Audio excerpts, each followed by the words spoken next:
welcome back to Writing Homestuck. I got Mason, Arthur, and June here today. Hello. Hello.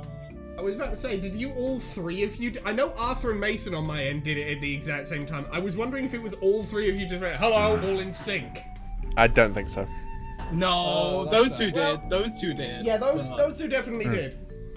At least on my end. And that's how it's going to come out in the video, so...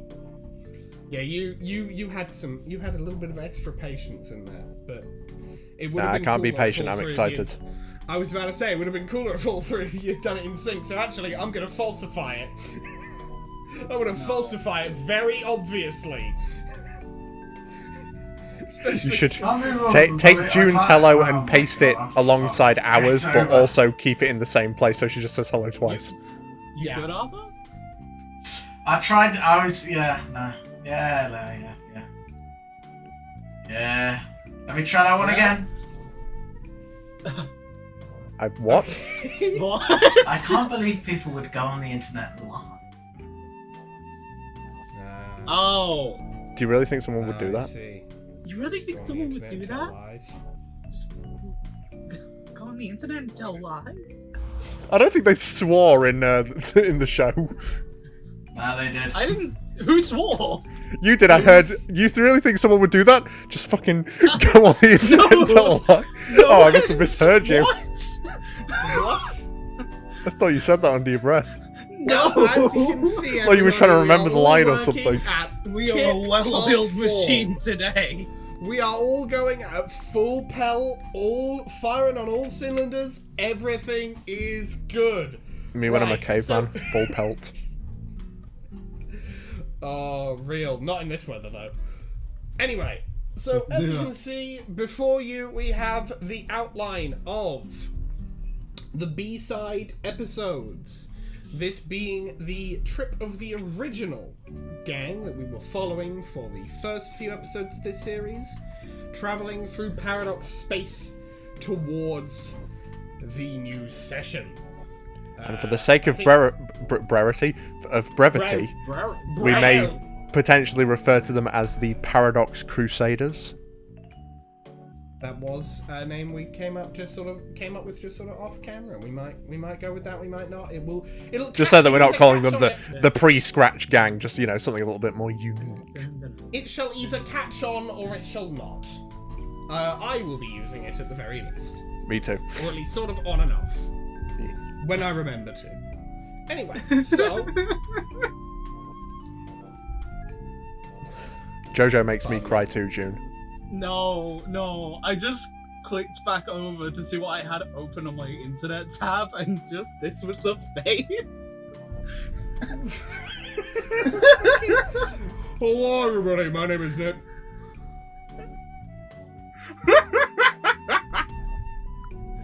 Oh, I think Secret the Mimic broke Mark. I'm not surprised. He looks a bit flat. Yeah, it does look like he's been flattened a little bit. I mean, yeah, it's a 2D Anyway. image. Alright. Yep. So anyway, I'll just quickly for Do these nuts. What? Thank you, Arthur. Very cool. So, I'm just gonna go over, like, the basic outline that we're gonna be going for here. We've got the early travel arc, which is basically going to be picking up basically immediately from where we left off with these guys, where they're in the, like, supersized Volkswagen Beetle and are flying off out into Paradox space. And we're just gonna figure out how these guys are doing, how things are going for them. They are all. It is the 8 of them, all of the sprites that are still around, and 9 children. Given what we know Pardon? now about like Alternian cars, do you think it looks like a Beetle? Probably yes. It probably does resemble an actual beetle, like the bug, a lot more. Yeah. You know, it's got like a clear, shiny carapace. And we know what the music in the car is as well. Oh, what's... It's not a hot take, but I'm not a fan of the Beatles, actually. Yeah, I mean, My favourite is That Boy. That's fair. Or This Boy, or whatever it's called. Whatever. You can't even remember the fucking name of the song! Well, they say both of those a lot in that song. Yeah, whatever.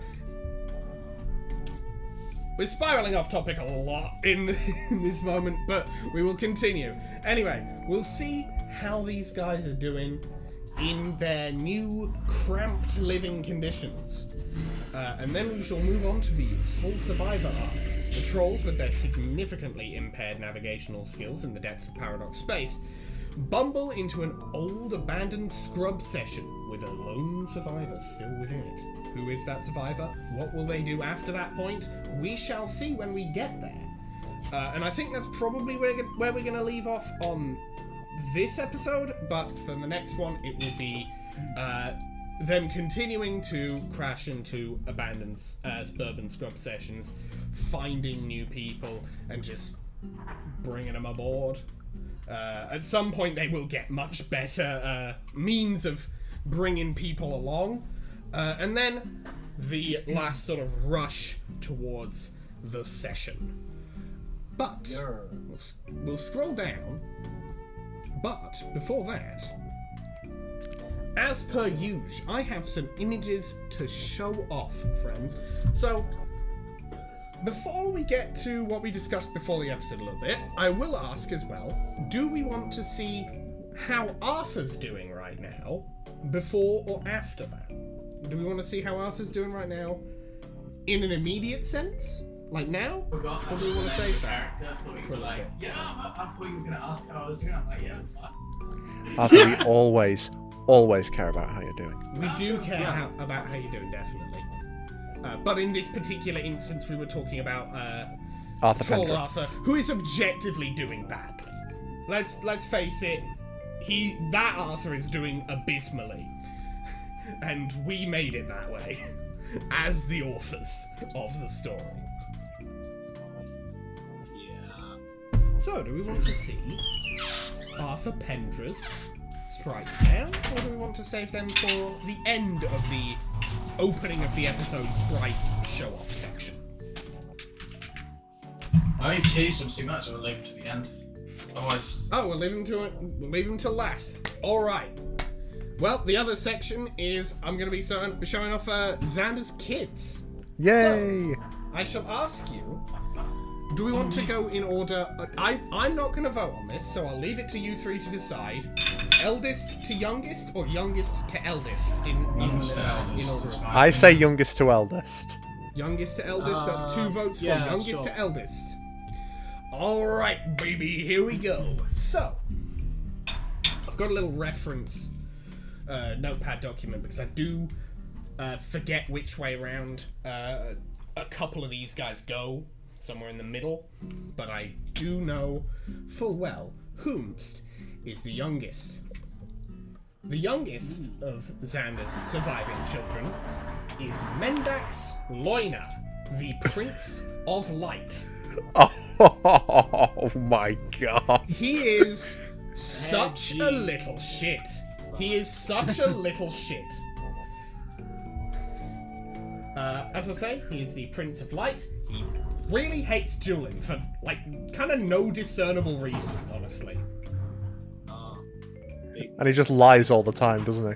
And he lies all the time. Like, not even for any particular game. For any game, really. He lies for the love of the game. Just for the love of being able to lie to people. But he is very skilled for his age. He uses saber kind. But he is at this point like 2 sweeps old. And he is using a saber that is the size of a regular saber. Which is like, hey, let me see what you have! A knife! No! No! A sword the size of my entire body that I am wielding capably. No! I saw a kid like that last week. Wielding a sword the size of his entire body? It was bigger than that, actually. Oh. Yeah, as he grows older, it was one of Zoro's swords. Even larger swords. Yeah, that's sick. The kid was like 6. Hell yeah. Hell yeah, that kid's going places. Next up, we have Jasmine Grady, the Seer of Hope. Jasmine uses Kettle Kind, and I'm just imagining like a Yakuza style finisher where she just knocks some poor fucker over and then just pours hot water. that is one of her things she can do with Kettle Kind, yes. That is one of the things that Strife Specimens can do. Oh, yeah. she's great. Yes. Her general vibe is she's very upbeat, like, all the time. Very upbeat, very happy. Does sometimes give deeply ominous, positive portents of the future. Like, the most, like, ominous and creepy, everything's going to be okay you've ever heard in your life. Nice. Next, we have Trajda Gloom. If the picture will actually load in, there we go. Sylph of Blood. He is just very pathetic. He is just a very pathetic little guy. Little sad boy. Uses Shield Kind. And he tries to avoid conflict as much as he possibly can. The issue is for Trajda, a 1v1 fist fight with Lord English and a civil discussion about interior decorating are the exact same level of conflict. It's like someone saying, I think this should be blue, and then someone else going, actually, no, I think red would work a lot better, is on the same level. Final boss music starts playing. As a full fist fight with Sunform Nemina. It's like, there's no... You're tearing me apart, Lisa! His mind just does not have any level of scale of conflict.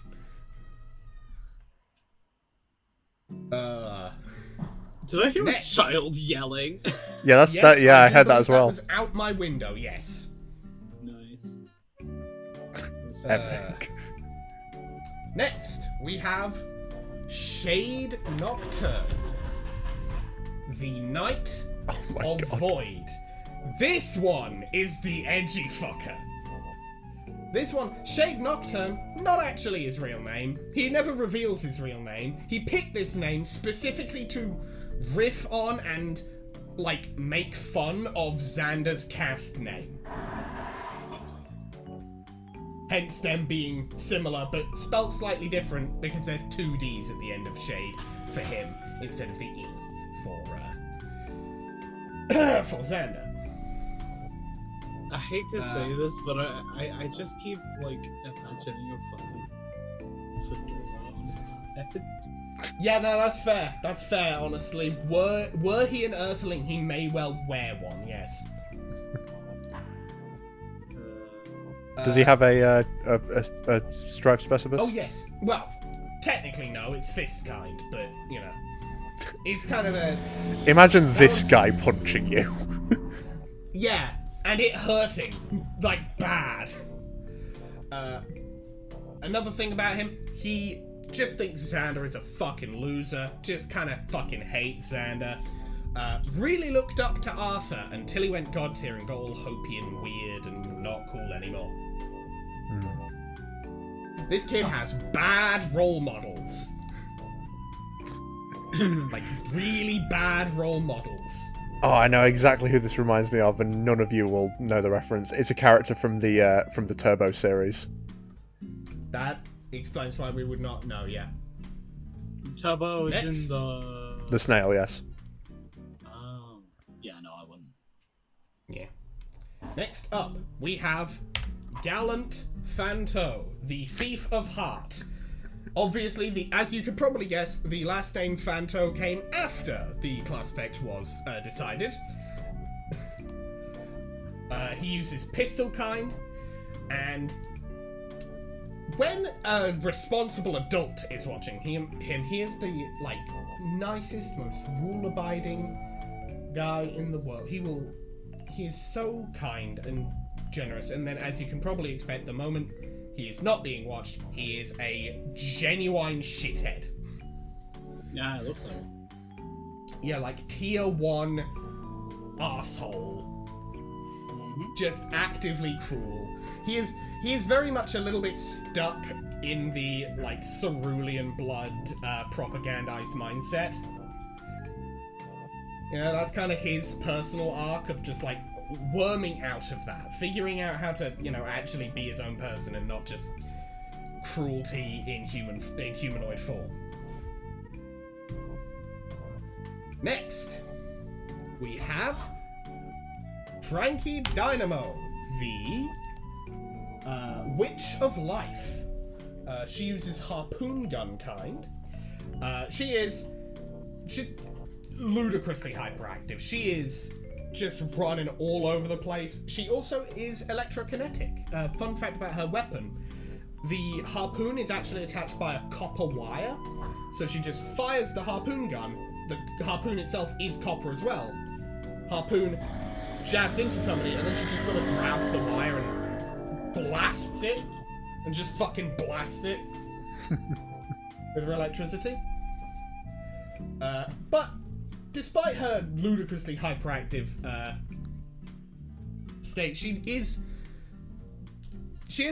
obviously rather careless about like objects and walls. But when it comes to people, she does take a lot of care in trying to help them. She also is like totally obsessed with Opal's style and really wants to like copy it. But she has a little thing where basically when her emotions are particularly heightened, she just sort of like arcs electricity. So when she's almost completed the look every time, she gets really giddy and then just blasts the hat into dust. or accidentally like induction heats the rings so much that they fucking melt. And it's very unfortunate. She can never copy the look. It's very sad. It's very unfortunate. Speaking of very sad, next we have Adeline Banksy. She is the Page of Space, uses brush kind, which works kind of like a little bit Okami, a little bit. She just like can just swipe with, well, a little bit like the Shadow Mario from yes, from Mario Sunshine, yeah. Just like swipe the paintbrush and it just creates an effect based on what was painted. The issue is she is so awful at art and just does not have any patience to practice it properly. She just doesn't take time to think things through or mull on anything at all. So most of her brush kind attacks are just single brush strokes. Maybe like a very simplistic shape. She's great at using power gun. Yeah, it mostly with a single brushstroke, it's just going to be a very weak shield. She does also have aquakinesis, so if she does develop a bit more as an artist, she can actually change what her brush kind creations are, kind of on the fly. Nice. It's just she's not anywhere near that yet.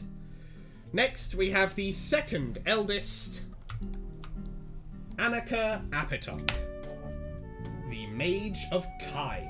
Oh. He uses wand kind, and he is just such a fucking nerd. He's such a fucking nerd, and he has a photographic memory, but not the most pleasant guy to hang out with, considering the fact that a thing he tends to do is be incredibly condescending to those he views as less intelligent than him. So basically, what you're saying is he has an Emersonian mind. He has an Emersonian mind. Go back to the club. It's that meme. It's that meme. If ever we want to put any of that shitpost into this story, it's through him. Yeah, his hairstyle is giving. Hold on, I'm gonna look up. Edna from Super Incredibles. Jesus Christ. No kids. Super duper. The super. I mean, Super incredible, the, bros. The middle three like little things do kind of look like how Adam Driver's hair looks in Megalopolis, which is kind of funny. Like just a little bit, not too much, but Yeah, it does kind of look like Adam Driver from Megalovania. from Megalovania. Fuck. off. But it is also finally- giving berries and cream. Yeah, it's a little bit berries and cream. And finally, someone we know very well, Xander's eldest surviving child, Giselle Compote, the Maid of Breath. Woo! Woo! It's my fucking. You had that shit on lock! You had that on lockdown. I You did. had that ready. Respect, honestly. But yes, she is very much the same as her OVA counterpart. Still uses camera kind. Still just like no sense of like when to stop, really. Just But a lot cleaner. More clean, because she's not been, you know, hanging out on a dusty ass moon alone for sweeps upon sweeps. But now that she actually is doing things, the thing she likes to do is anytime she's in a new place or doing something new or hanging out with new people, she will always try to get a photograph, a photo at some point during that. Because, yeah, she's gonna bounce from interest to interest. She knows she's gonna be doing something completely different a month from now, even if you're not dealing with the chaos of a scrub session. But she does like to keep the keepsakes of what she did before, you know? So to keep a trail of what she's done before, but still keep fucking moving, you know? And that is Xander's 9 surviving children. And now for Arthur. Now for how Arthur's doing. So he's turned into Wendigoon.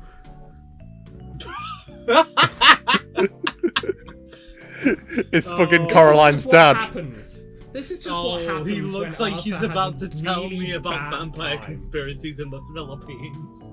Yeah, he's not doing so hot. You can see he's still bleeding from the gaping chest wound. God damn. Yeah, I would be too. You know, it's not doing so. He's not having a good time. It's not good to be Arthur Pendra right now. Like a tiger. Hold on. Let's get like a full 1-to-1 on this guy compared to Wendigoon. All right, June, post Wendigoon. Yep. Honestly, kind of, yeah. Fuck. Yeah, that's the same guy. As well. Yep, a little bit moist critical. Oh, yay! Yeah, a little bit moist critical. Yeah. Excuse I me. think honestly, yeah. it is a bit. I think it is a bit closer to Wendigoon, honestly. Hold on. We'll get critical. We'll get some more. We'll get a picture of moist critical. Jesus Christ, Jesus Christ. like obviously, I know you can't close your window for fear of death, but no, actually, yeah, no, it is. I'd still say it's a. I'd The still say it's a bit expression closer to is Wendigoon, the expression but it's plus like, the beard is giving more Wendigoon. Yeah. But yes. And then, all these sprites I have to show off at the start of this episode.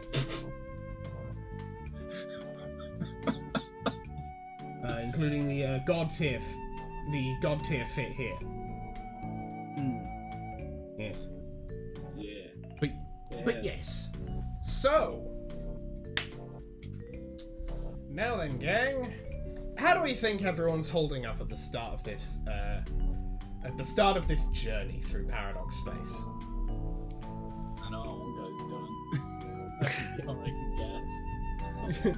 Who's that guy and what is it? I think I know the answer, but Let's hear it. We've got images of them right now. Yeah. It looks like he's Is he doing well. Is he? I assume he's doing all right. Yeah. Actually, no, he's doing great. Right. Yeah. He's having fun.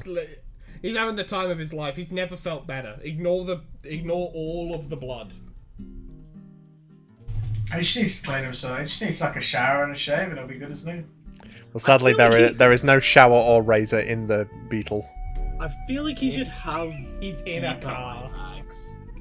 That's just Yeah, me. I think I forgot to draw eye bags on him overall. Actually, I think that might just be a reference, a remnant of like the older design. But yeah, I will say we'll just imagine he has deeper eye bags. We'll just imagine it. Theater of the mind a little bit. I don't know. Forget I ever made a mistake, please. Please? Sure. Sure. Okay, Just anyway. this once. Thank you. Anyway, so... Arthur... Seems to be doing fine. Doing bad. He's doing good. He's doing well.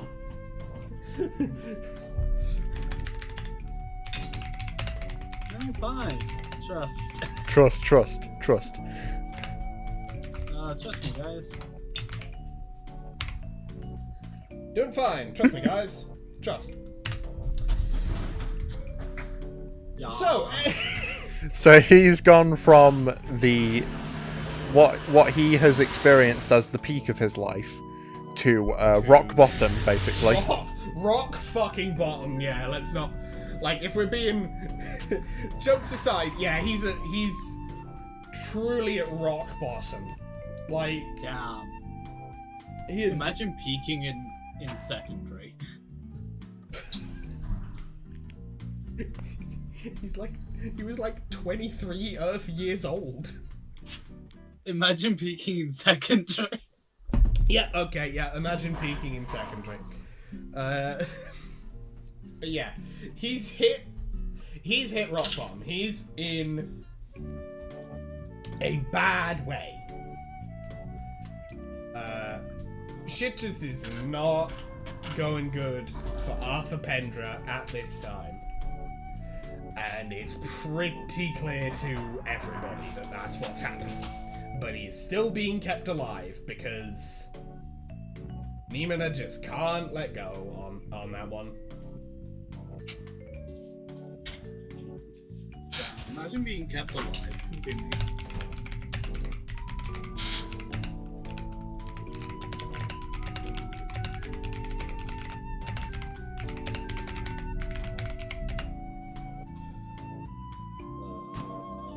So, shall we bounce to somebody else? Or is there more, do we think, to say on Arthur at the start of this journey? Crammed into this, admittedly very large, Volkswagen Beetle. But it is a Volkswagen Beetle. Is it like... So, is it like a Volkswagen Beetle that's like now the size of like a minibus or something? Or... I'm thinking like... Yeah, probably about the height of like... It's a Volkswagen Beetle that proportionally, all the proportions are the same, but it has just been like the height is that of like a Greyhound bus or something like that. You know, like coach height Volkswagen Beetle. Because it don't have to travel on any fucking roads, so... Height or length? Height of... It's the height of like a coach, but is same proportions relative to the height. Is it like 2 stories then, or because a car would be? Oh no, wait, no. Well, it'd be weird. It'd be a weird shape. It'd be a weird interior. I assume the chairs and driving stuff aren't all the same size. Everything is roughly proportional, just like shifted slightly to be functional. Yeah. That, or we just say, fuck it, Masson installed stilts on the pedals so he can still use them from the driver's seat. Oh, he's Perry the Platypusing this shit? He's kind of Perry the Platypusing this shit a little bit. And he's got to have like somebody sat like sat on his shoulders to see out of the windscreen. Which of Xander's kids do you think would be down for that?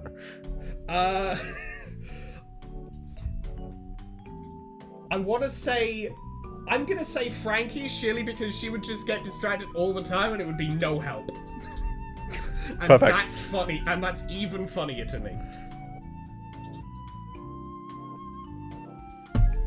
I'll just also say, down here in the general section, I don't know why that's... Hang on, let me just... Is that? Yep, there we go.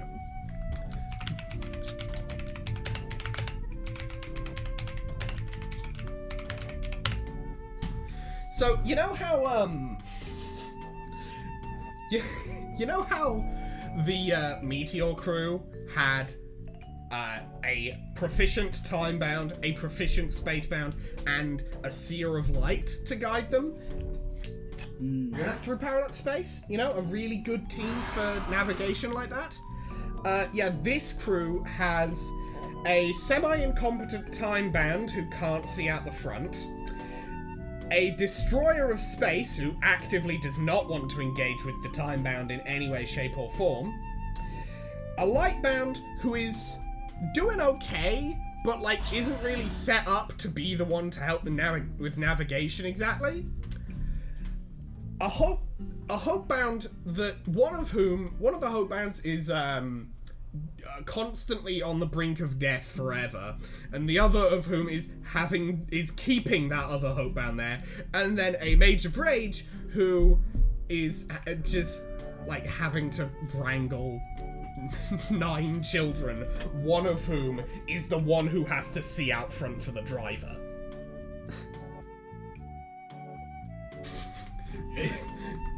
These motherfuckers don't know where the fuck they're going. That's the summary of how navigation is going. It isn't. Yeah. Yeah. Anything we want to say more on Arthur, or are we gonna bounce to somebody else's time on this shit trip? Well, what I want to do is I want to kind of build dynamics between these characters, because we're throwing the 9 kids into this, so I want I know we'll be one shy, but I want each of the kids to have a connection with one of the OG cast. Yeah.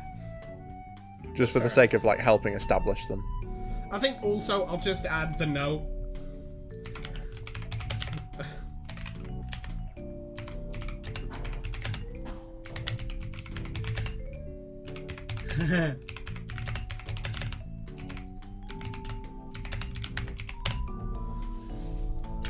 Xander's not exactly having a great time either, but he's having a substantially better time than Arthur. And he's having a better time than he did on his land when he had to deal with 600.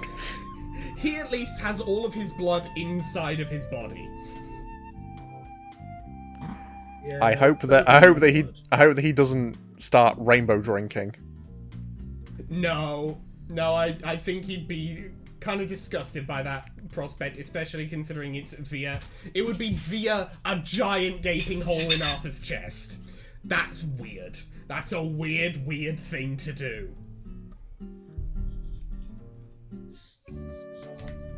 Rainbow Drinker, I actually know them quite well. And that's what makes it strange. Down.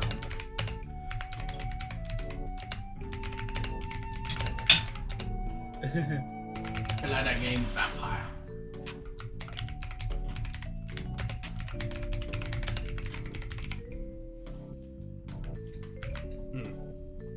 But hey, at least he's riding shotgun. At least he's riding... Or whatever yeah, the fair equivalent enough. of shotgun is in this thing. Yeah, there's room for 2 people on each of the individual seats. It's still too cramped. But there's still comfortably enough What are room. they here for is that, oh god. They have a blanket rigged to the back window, and people just have to straight up just piss and shit into the void. For real, unironically yes. Unironically Oh, yes, God. everyone just has to piss and shit into the void. There Asking are the real nebulae questions. There are nebulae of piss, just like floating through Paradox space now. There are now like miniature nebulae of piss and shit in the void. Anyway, Massen's driving the fair. car Yeah. with Frankie Dynamo directing poorly. Does that mean there's just like a couple people in the booth as well? Thank you. Thank you, Autofill, for trying to big up Frankie Dynamo there. You're wrong. Sorry, Very autocorrect. incorrect. Very I'm sorry, incorrect, guys. But I didn't catch that. the autocorrect, when I typed very, it went autofilled very good job, and I'm like, no, very Nope. bad. Sorry, job. incorrect. Exact Loud opposite. incorrect buzzer.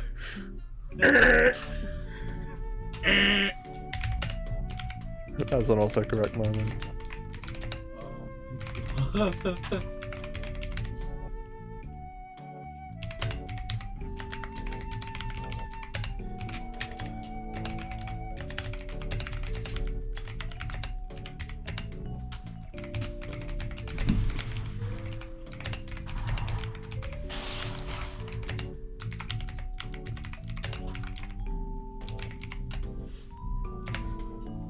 Because being a witch of life, there's no real connection to Paradox space navigation.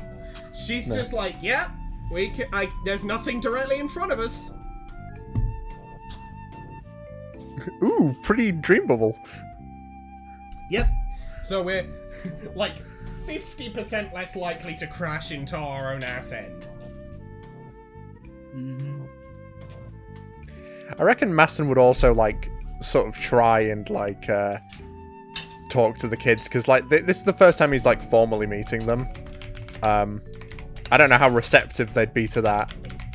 Like Massen's like, oh, Annika, you're also a time bound, and Annika would be like, yes. Yes. Yes. Okay, that's cool.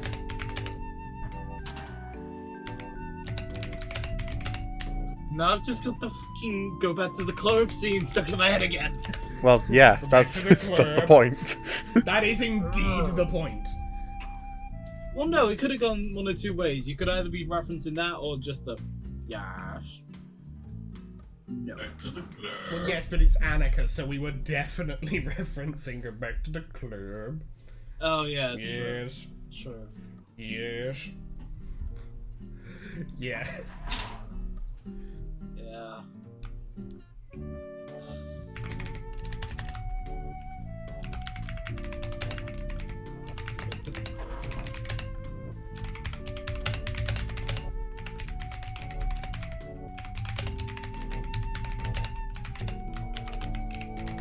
I'll specify.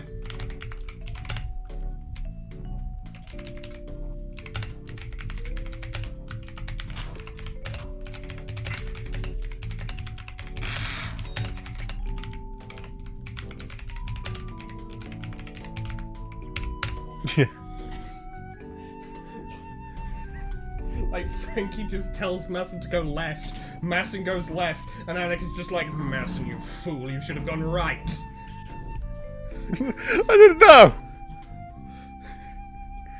Also, I will note, Masson has not been able to see Lewis at all since leaving the session.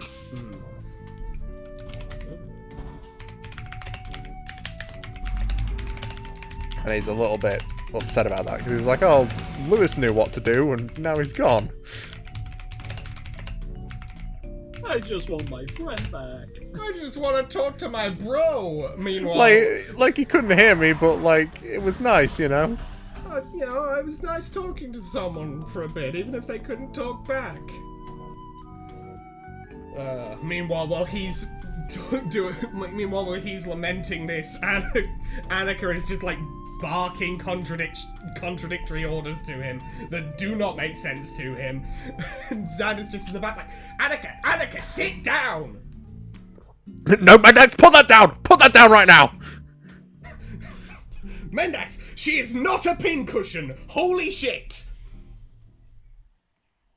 I'll just add keeps getting stabbed at by...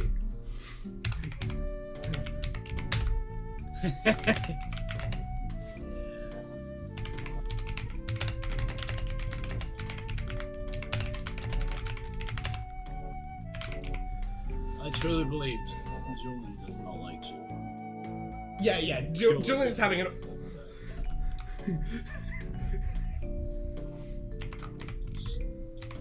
She's developed a hatred for children.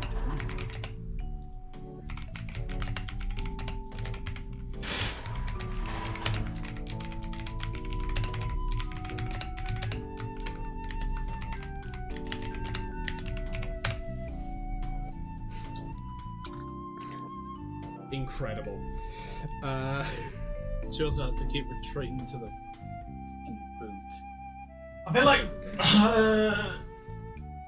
Arthur would probably have to be stuck in the boot, right? I mean, I guess. I mean, Can't really move, so I feel like I think he can anybody move, who but wants just, to like, go. very slowly. Yeah, well, like probably mostly sluggish confined to the person. boot just so he's not bleeding on everything anyway. But I feel like because of that, that means anytime anyone needs to come and just bitch and moan, he's just like, yeah. I also am not happy about that. Probably getting bitched and moaned at by Shade, like, oh, you used to be so cool, and then you went God tier and you were annoying, and now you're all like this.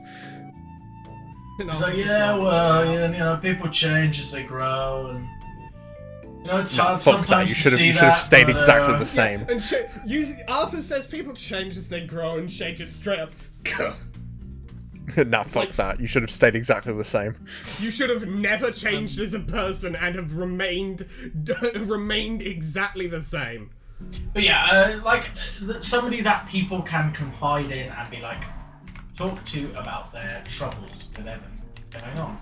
And like an easy shoulder to lean on, because obviously this guy's got it worse, but also he's like, as he's obviously got it worse, he can just talk to people and be like, yeah. The only problem is Masson can't do that because he's driving. Exactly, yeah. See, now I'm just imagining, Yeah, probably with the Just exception someone of like- Masson and Nimina, where he's like, just kill yourself. Like, die.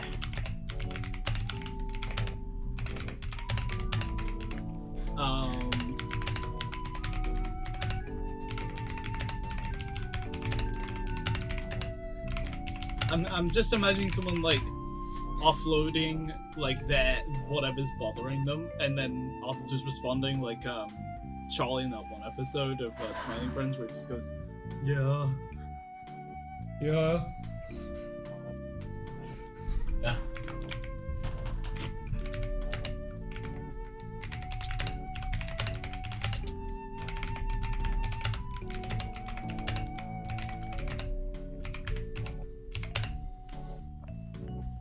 you did it, Charlie."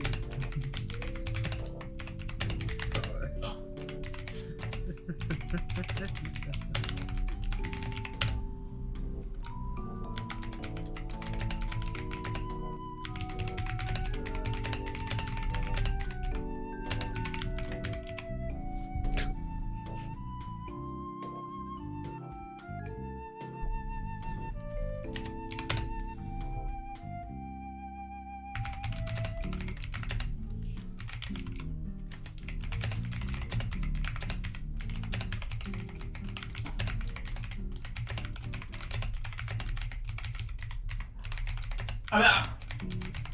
I think it's like the point of it. The whole thing would be like, yeah, he's dealing with his own shit, but because he's so deep in his own shit, he's like, it's nice to escape his own problems by listening to someone else's.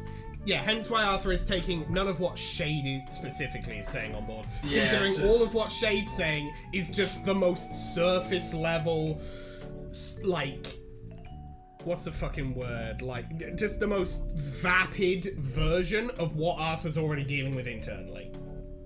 Yeah. Like, it's just what he's already stuck dealing with, but through the mind of an edgy teenager who only really gives a shit about aesthetics and punching people really hard. Yeah. Alright, anything else for Julin, do we think? Or do we want to hop to Nimona or one of the girlfriends? I think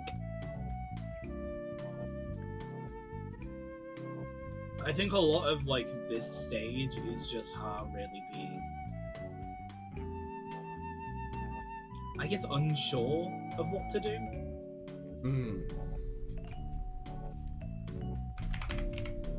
Yeah, because Julin was good in Act 4, and she like she found out about the scratch and like what we needed to do there, but now she's kind of like not sure what to do next.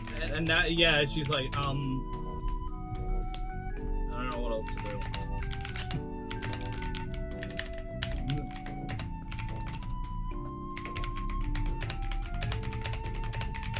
And she's still got her like polycule struggles to deal with as well. Yeah.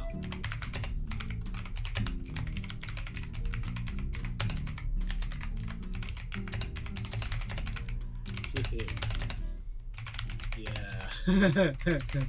Yeah, she definitely does.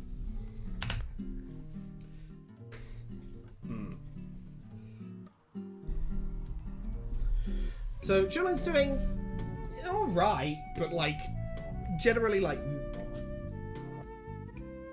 how are her relationships her relationship troubles going, by the way, considering how catastrophic things were going for her, how catastrophically bad girlfriends Damasa and Opal were being by the end of the last session. They were just not helpful or positive influences much at all.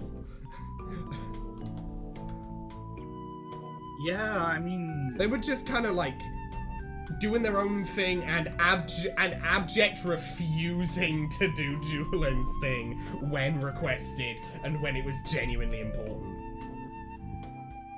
I think she's just really distant from them. At least for now. Probably spending a lot of time in the boot. Woo! Yeah! She's spending a lot of time. Boat gang. Boot You gang! wanna meet the rest of the people. I have considered opening the boot, but I haven't done it yet.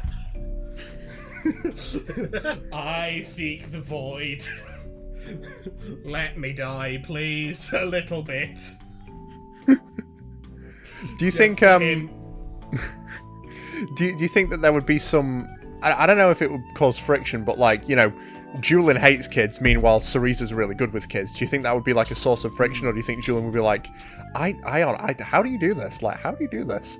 Or do you think Julian maybe just is like, you deal with them, please. Please, you deal with them. I'm begging. You deal with them. You deal with them. I am begging you. I am struggling. I am in a struggle. I feel like that's the... I'm gonna go hang out in the boot again.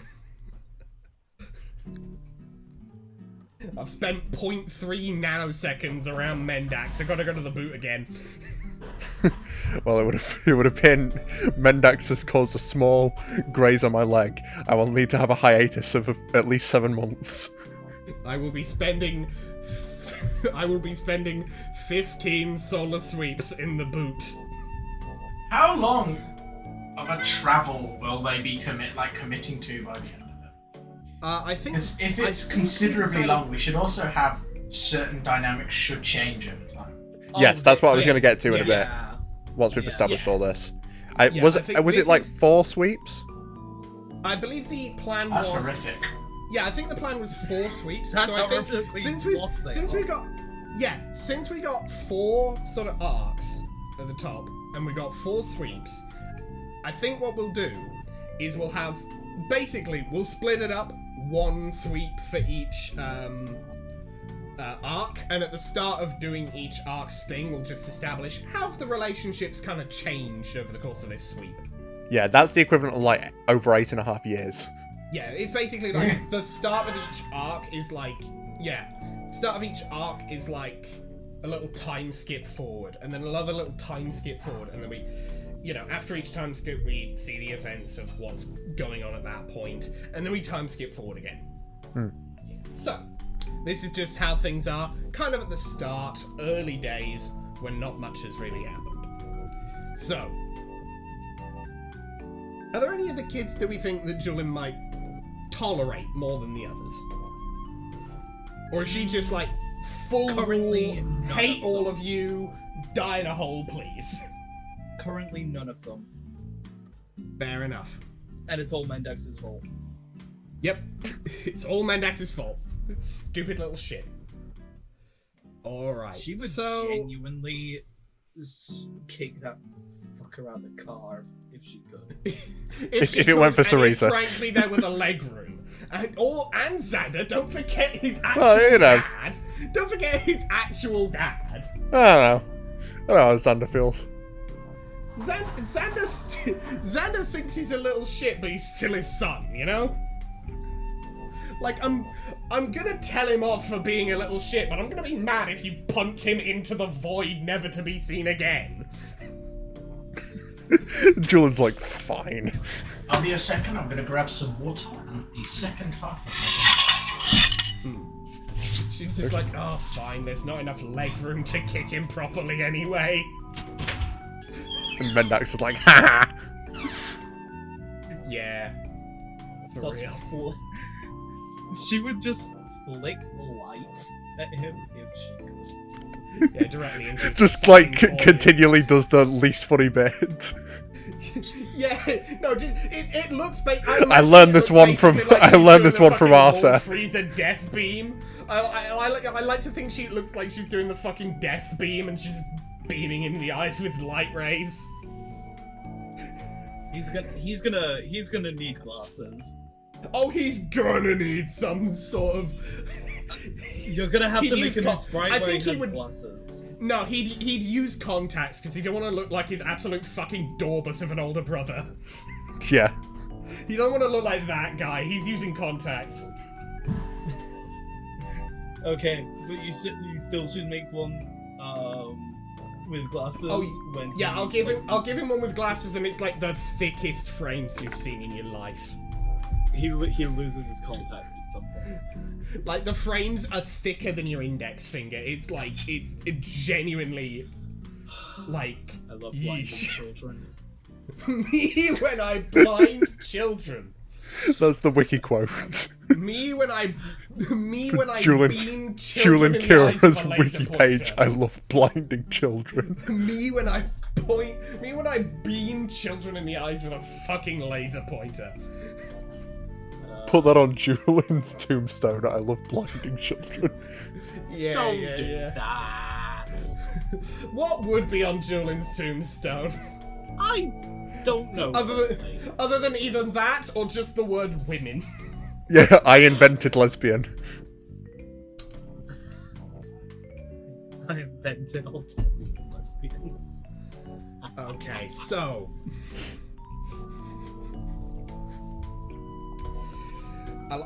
we did establish, by the way, that of course that these guys exist I think we established these guys exist between the Alternian ancestors and the Homestuck trolls from the main series. So Yeah. that's on Julian's grave, and it's just like Kanaya goes there every single year. Every solar sweep, once per solar sweep, just takes a trip there. I also have a fun idea.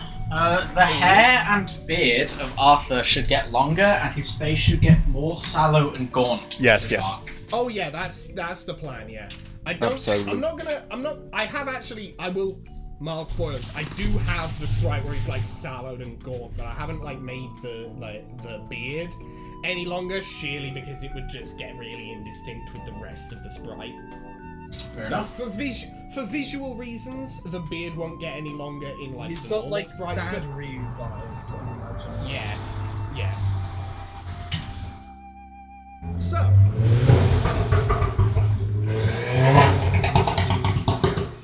Me when I'm so cool, because I drive down a Me when long, That's exactly what I was busy road, thinking. pumping my me clutch.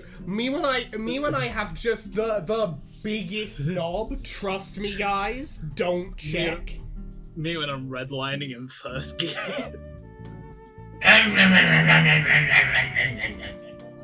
Hey, check it out, guys. I can make a really loud noise. I can make it sound like I've just eaten an entire fucking Mexican food establishment and I'm shitting live on my bike.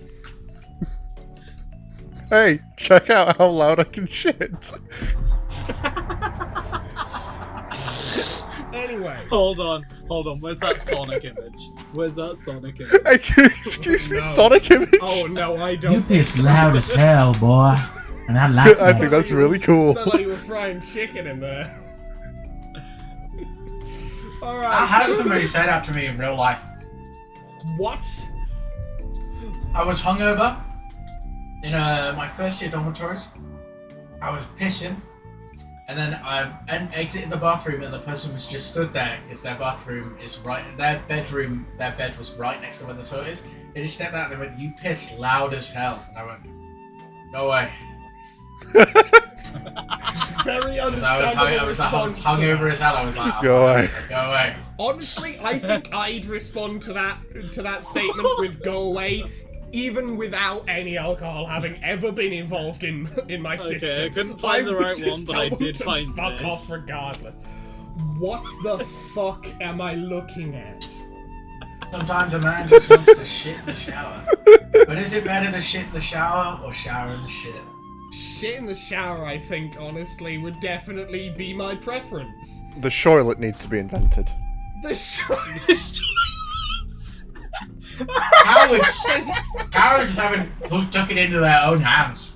So is it like okay, with the logistics of the shoilet, are we talking like a shower no, cubicle and it's just got Let's not get into this inside right of it now. with like We don't need to talk about the shoilet right now. we are don't need to getting get way into off this right track. Right. Nimona, Cereza, Opal, or Damaso? Let's just start with Cereza. Cereza's good with kids.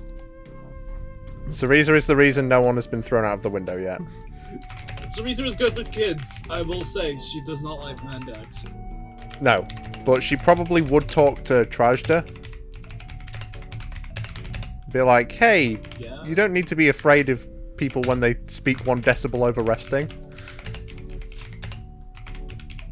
Just immediately starts bawling.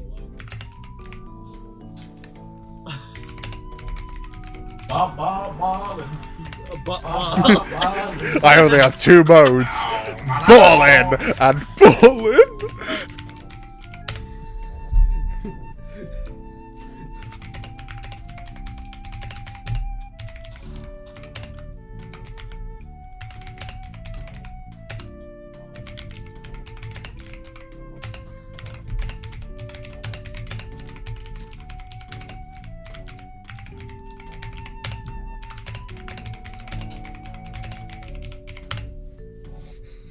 It is not going well.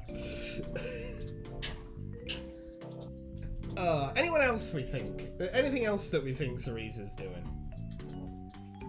During this first sort of phase of the trip? Mom, got him.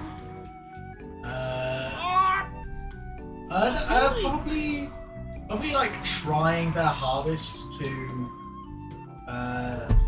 try and understand like why Mendex distances himself so much from people.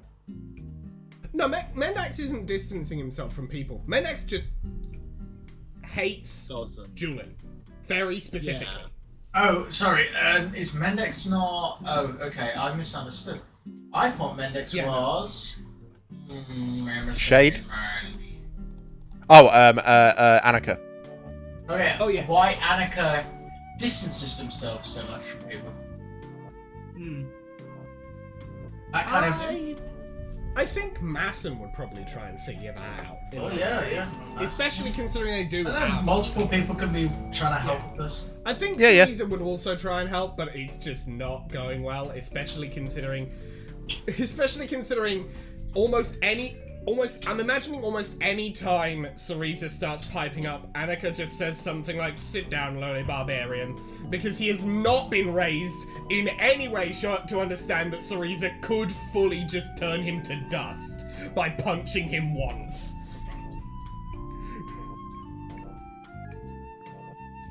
Yeah. He is a privileged boy. Oh, he's his dad's special boy. I think, unfortunately, His father's Amazonian boy. Amazonian boy. Yeah, I think one thing about Xander is I think Xander does have a bit of bias towards Annika, because they do kind of have a reference level of like, they are both mages. They do sort of communicate on that level pretty well, and he is kind of the eldest surviving son. So there's also the, hey, you're the closest thing except for Masson, you are the closest thing I have to a friend around here. Because the other two a guy friend around here. Because the other two guys on this ship that are actually adults, one of them is a sociopath and the other is dead inside. And also possibly additionally a sociopath as well. Just in a different wavelength. And then there's Masson. Yeah, and then there's Masson, who's just chill, but he's kind of busy trying to drive through something he cannot drive through properly.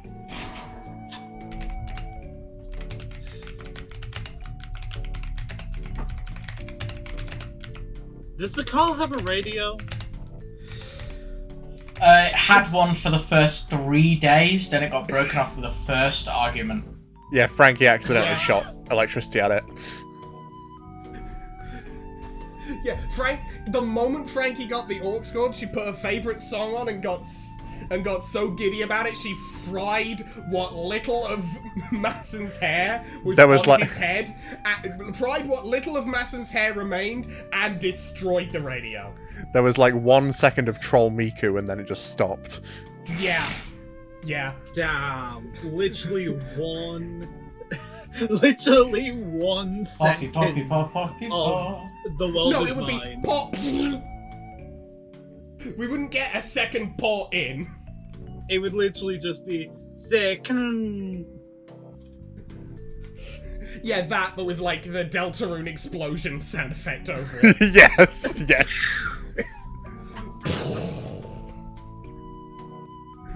Beautiful.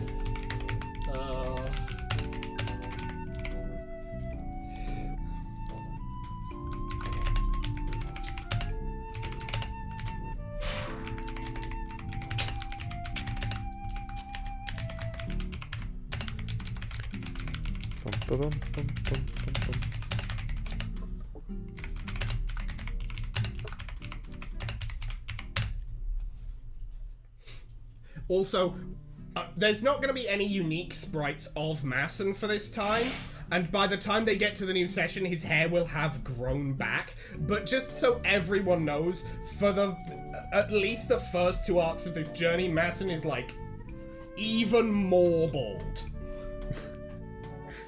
Like balder than How is that before. even possible? He's reaching levels of bald that should not be possible. I'm imagining she also fries off the mustache by accident, so Masson just has to like wear like a Groucho Marx mustache for like this whole first arc. Yeah. Because he can't be seen without a tash. Come on. No.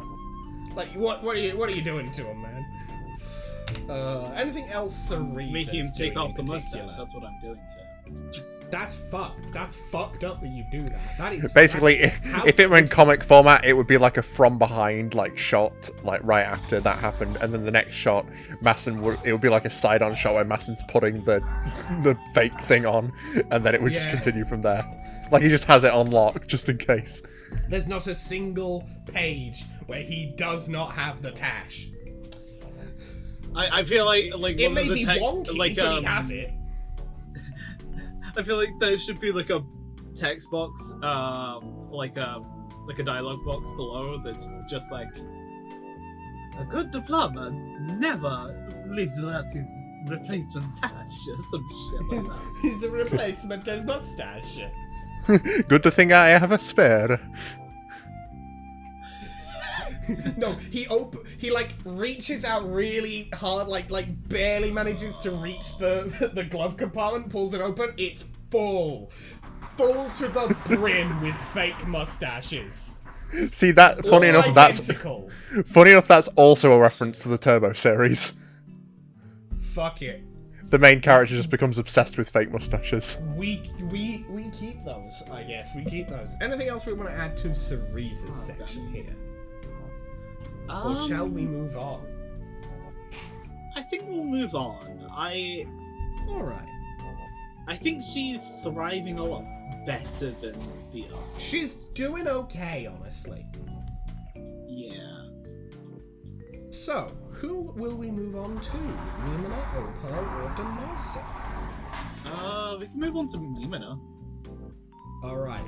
How do we think Nimina's holding up in this environment? He's pretty sad.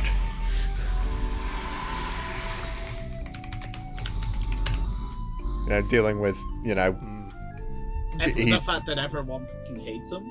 everyone hates him. Arthur keeps telling him to kill himself when all he's trying to do is keep Arthur alive and atone for his wrongdoing.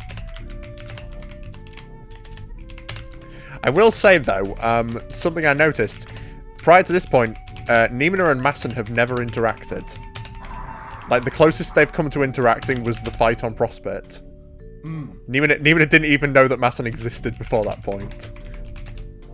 So I imagine that Nimina and Masson have, like, a discussion at one point, and, like, it's kind of like a little trade of, like, their personalities. Like, oh, Nimina can get some advice on from Masson on how to be, like, you know, a nicer person. And meanwhile, Nimina can be like, oh, you need to be more assertive and, like, stand your ground a bit more.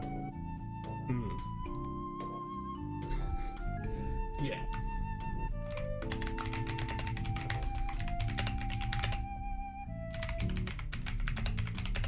Because, like, Masson only knew Nimina as, like, oh, Xander's boss who makes him do weird things that Xander still doesn't tell me what that's about. Yeah. Xander still has not told Masson about all of the fucking terrorism he's done. Not necessarily. Early on, it was definitely a matter of he shouldn't have to know this. Now it's more a matter of I just don't want to talk about it with anyone, except maybe Arthur, because that guy was there. He gets it. Maybe also Julian. She was there. She gets it. You know. Yeah. We were in the know. We were that group. You know, the in-group, we talk about this to cope with it. Or two of us talk about it to cope with it. One of us doesn't really talk about it and just sort of responds about it. But, you know, he's having his own problems at the moment. But yeah.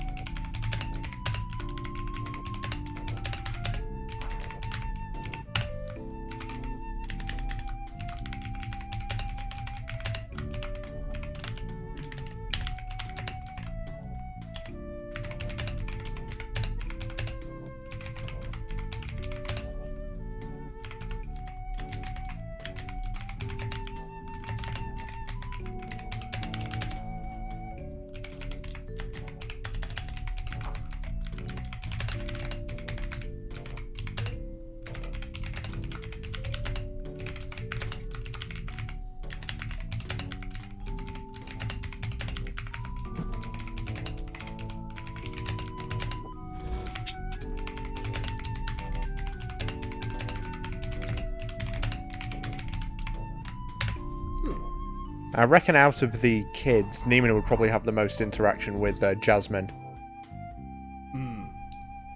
How do you think those two would interact, really, do you think? I think like, Jasmine would kind of avoid Arthur. Yeah. Just on the grounds of, like... Well, like... I mean, he's just not doing well. That's not that. She can't deal with that. He's probably a bit scary. You know, Yeah, a he's bit a bit scary to scary be 'cause around. he's like- He's got a very intense kind of Yeah. ness to him. Like at this point, doesn't I he? imagine almost whenever no one's really hanging out with Arthur in the boot, he's like hitting a hard 1,000-yard stare. Bro's Yeah. not even 1,000-yard stare. Bro's hitting the full knob. Yeah, he's having a moment, Damn, and the that's moment 5. is lasting weeks. 5.28 times the number of stairs. That's crazy. Incredible. At this moment, he is not a fortunate son. For real. So, again, Jasmine and Nimina, though. Because, like, Jasmine's very upbeat, and she'd see Nimina, who's unhappy, and be like, oh, I'll cheer him up. Oh, everything's going to be okay. Everything's going to be fine. And, you know, strangely enough, I think Nimina would And I probably think make Nimina feel a little that better. kind of helps a little bit. Yeah.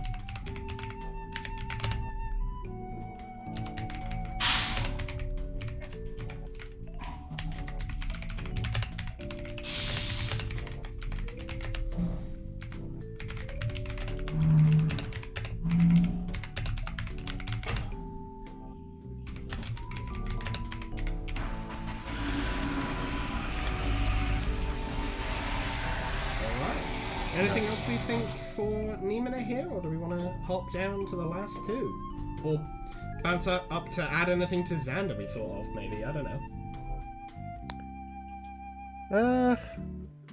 I'm just trying to think which of the kids Xander would hang out with the most. All of I them, think- but Well, yeah. we've well, already talked about the special kind of the kind of need to find a friend in the eldest two. yeah, I said Giselle as well. Because, like, you know, Annika's his boy, but Giselle's his girl.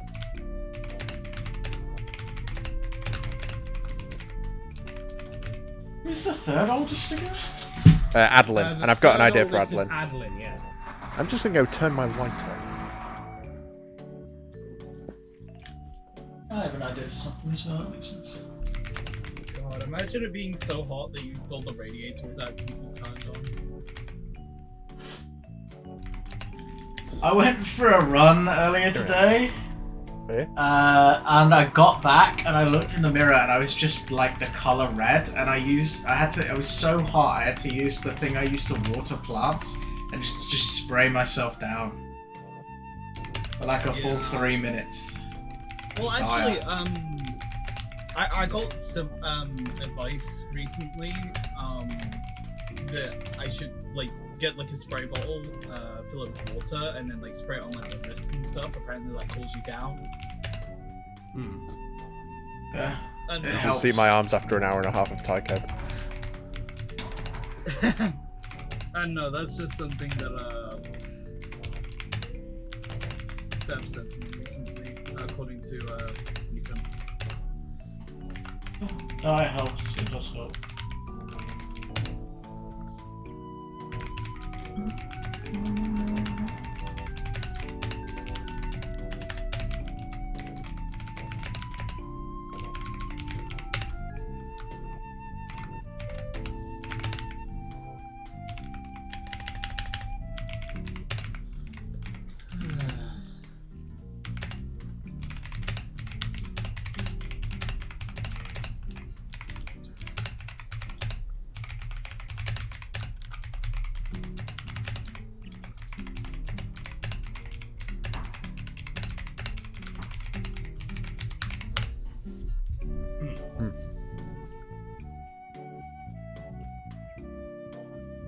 Okay. Yeah, I think that's good for Xander for the early travel segment. Yep. Yeah. Opal or Damasa first, do we think? Next. Let's go with Damasa first. That is very fair, right. Because I think Damasa is probably the one least affected by Julian's cold shoulder, I suppose. At least for now. Well, I mean, Later's a consider different that when Julian did give her the cold shoulder in the session, she threw a full tantrum. and just destroyed her. Maybe that's just when she got all the emotions out about it, and now she's just like, well, fine. If we're playing the ignoring each other game, I'm gonna play it better, and I'm gonna win it. Bitch. Yeah, I think that's currently what's going on. For now. She's just sitting in the back seat next to Gallant, and Gallant's. This is just the music that's running through Gallant's head. Oh god. Hold on. Take it. Fuck's sake.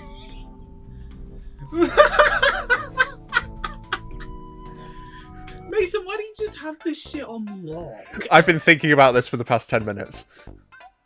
Oh, right. Why do you have this shit on lock? I have been only half listening to everything that's happened. This is the only thing I have been thinking of for the last 60 seconds of my life. Wow, Mason, you're so spontaneous. How do you come up with this stuff on the fly? Batman with prep time.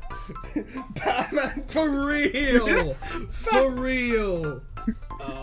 Mason really I'm is just, our Batman. I'm like fucking Joseph Joestar. My plans run deeper. Evidently. God damn.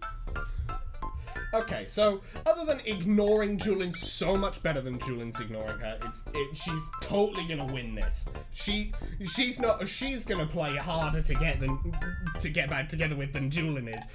She's gonna win this. So other than that, what's Damasa up to? What's she doing? I feel like she's fidgeting. Like, there is just not a lot for her to do at the minute. Because she categorically refuses to do her role as a space bomber.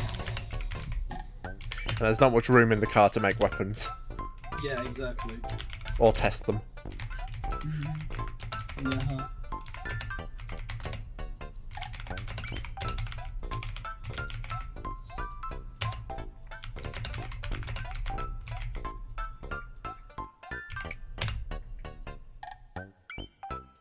Like, I imagine after the incident with the frogs, Damasa has just, like, just decided, oh, I'm sorry, is a spacebound supposed to do this? Oh, it couldn't be me. No, I ain't doing it. I'm on Strush, actually. She probably has some sort of, like, gripes with Adeline then. Like, oh, there's a space player. Ah. Why can't she do it? And then it's just like, well, she's not in the game.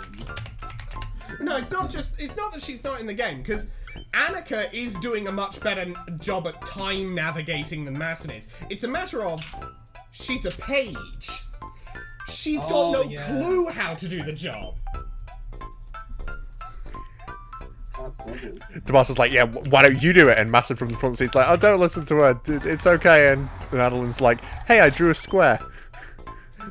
No, Adeline is... Because here's the thing. It's not a matter of Adeline is bad at art and fine with... Adeline is, like, deeply insecure about being bad at art and bad at doing space stuff after the session starts. She is just, like, Alright, okay. like, no, why can't I do it, though? I want to be able to do it. And Masson's in the front like, it's okay.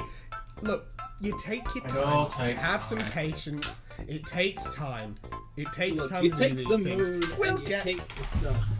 Masson's in the front, take the they're moon. like, we'll get there eventually, Adeline, it's okay, and Adeline's in the back like, no, but she's right, though! And she isn't. No, she just objectively isn't. Imagine bullying a child.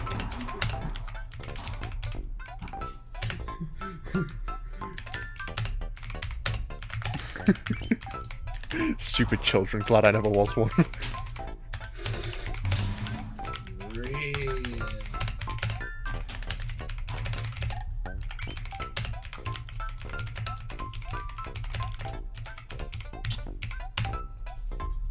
So other than bullying this child...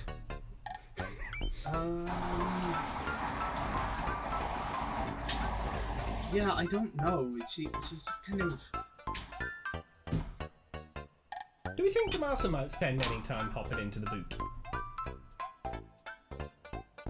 Like, where do we think Well, Damasa and Arthur's I think connection she... might be? I think she does hop into the group, but purely to sound off about the fact that she is ignoring Julian. Probably also it starts with a completely empty surface level thing, but then probably is like, yeah, Julian's hangs out with this guy. Oh yeah, well I'm gonna hang from a perspective of I'm gonna. Yeah, like as soon as Julian exits the boot, she's like, okay, well, yeah, my turn. No, I don't know. no, I like the idea that Demacia is straight up just at this stage trying to do every conceivable thing that Julian does better than Julian does it. Oh, Julian's friends with Xander and Arthur? I'm gonna be their best friend. I'm gonna be better friends with them than anyone's ever been. I'm gonna be like a fucking fraction of an inch away from being Moirels with them, but not quite, because I do still have a Moirel. But I'm gonna be this close just to prove I'm that much a better friend and that much better than Julian. Also, I totally do not care about Julian. Trust me, guys, I am neutral on the Julian question. Don't read into how much I am insisting. Do not read into how much I am insisting on my complete neutrality and non-caring about Julian Kirara. Also, I hate Masson way more than Julian. I don't hate Masson. Yeah, well, I'm more neutral on Masson than Julian is. Actually, I think they're pretty good friends. Third, almost Moirel. Third, number 3, I'm gonna be the best friend. And Masson's like, I thought you hated me. Shut up, friend. Shut up, best friend. And she wouldn't say bestie. She would say best friend. Yeah. And she's yelling all of this from the boot. Everyone can hear her. Arthur has checked out and has gone back to 1,000-yard staring because it's very clear Demacia is not here to talk to him anymore. But do you think they would develop an actual friendship? Probably. Over time? I think initially it would be a case of I'm being friends with you to prove I'm better friends with you than Julian is, because fuck her, but I'm also completely neutral about her. But I think over time, with Xander, I think it would be a bit quicker, because they did also have a bit of a reference level with being annoyed at Masson before.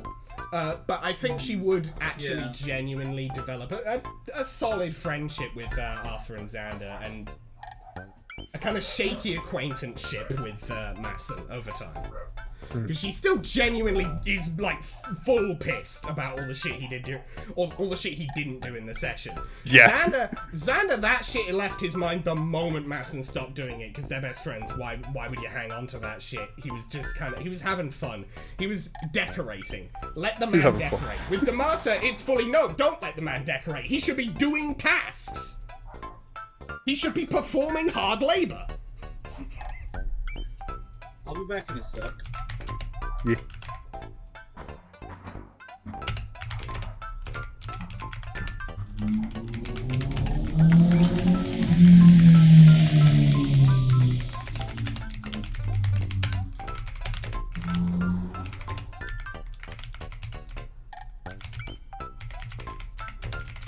You took the broom and you own a gun. You kill a man and you're on the run. That's chowder. It's also Demacia's theme song. Anything else we think Demacia's doing? I don't think so. Alright. Do we have any ideas we want to add for Opal before June gets back and we confirm we're moving on from Demacia altogether for this section? I guess we can just put here about the whole, Frankie really loves Opal's style. Yeah, I think Opal tries to help Frankie.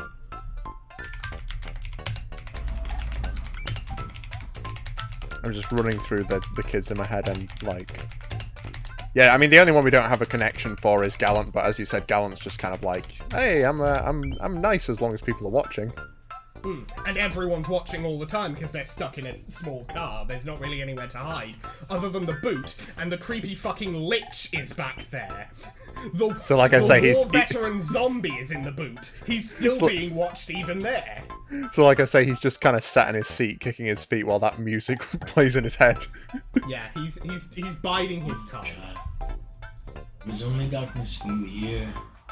Death for your people. Yeah.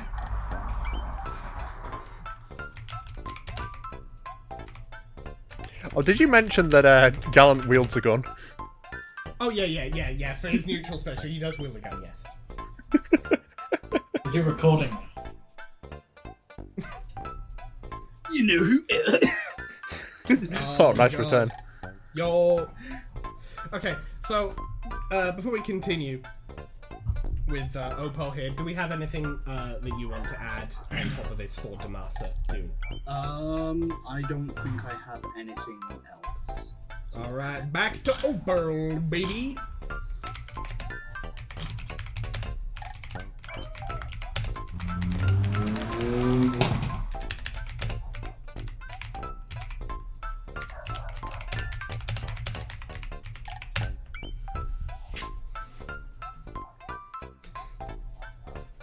Right. Okay, so already of course added, Opal tries to help Frankie realise her style though. Each time, the hat fucking ignites and there's a large scorch mark on the roof from it. Because remember, she is actually pretty close to the roof. Or at least closer to the roof, considering she is almost constantly like stood on Masson's head to see out the front window. Yeah, and it's difficult to stand on Masson's head because it's bald. You can't get any traction. She stood on the hat. The hat gives traction. Oh, good. So I was going to say, otherwise it's just cartoon slip sound effect. Yeah, for like full years of navigating, Frankie is just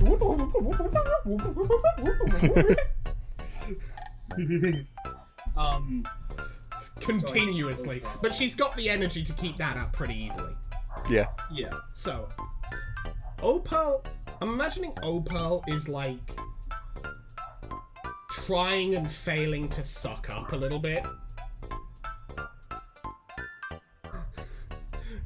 Like every so often to Julian, yeah. Like I imagine Opal is ever so slightly like trying to go, hey there, honey, sweetie, baby, please take me back. Hey, my baby with a disorder, please take me back.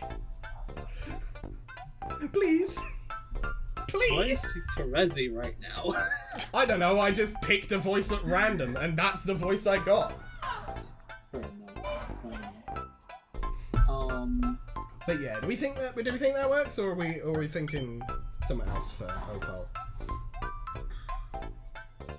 I was gonna say, and that it does kind of works with what I was gonna go for anyway, as in she is taking the cold shoulder the hardest out of the two currently, or at least visibly, she's taking the cold shoulder the hardest.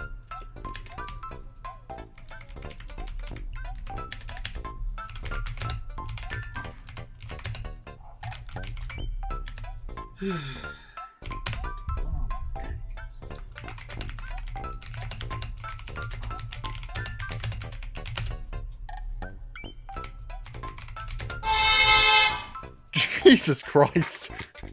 God damn. Yeah, somebody just died. Damn. Shit. Damn. That's rough. That's really It is what it is. It is what it is. That's just how it'd be on this bitch of an earth. That's how it'd be on this bitch of an earth, for real. Look.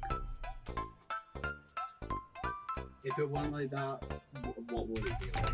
You know? That's what I'm saying. From ashes to ashes and dust to dust, in my motherfucking self, I trust. Yeah. I love David Bowie.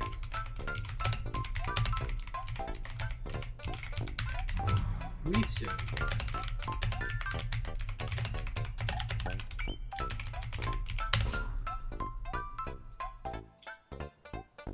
She just puts a just puts a mirror on the back of the seat in front of her.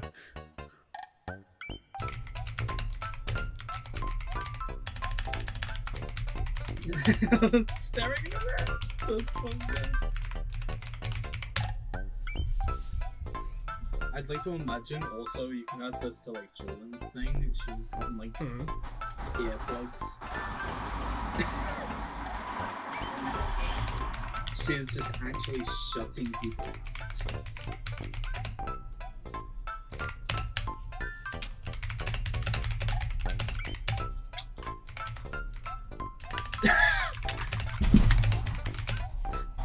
Oh, No, I can't show that. I can't show that because it's Deltarune spoilers and Alpha. Fuck. And me as well. That's rough. And Mason as well. Okay, I can't if show it's that. just if it's those two, DM it to me. DM it to me, June. I'll know. Yes. Yeah. I'll know. No, but there's like a very specific image I'm thinking Oh, of I right think now. I think I know what it is, but Hopefully I'll have some time in the near future to play. You should. I mean, I'm going to, I You just should. need It to is- get the time. it is, as you could probably have guessed, goated. Yeah. Why don't you tell me that the sky is blue? Yeah, fucking. That should be telling me the water makes things wet. That is an uncontroversial statement. There's literally anyone. No one. There was like no screenshots of this shit on Google. Damn, that's rough. Yeah. Okay, so anything else for Opal? Do we think?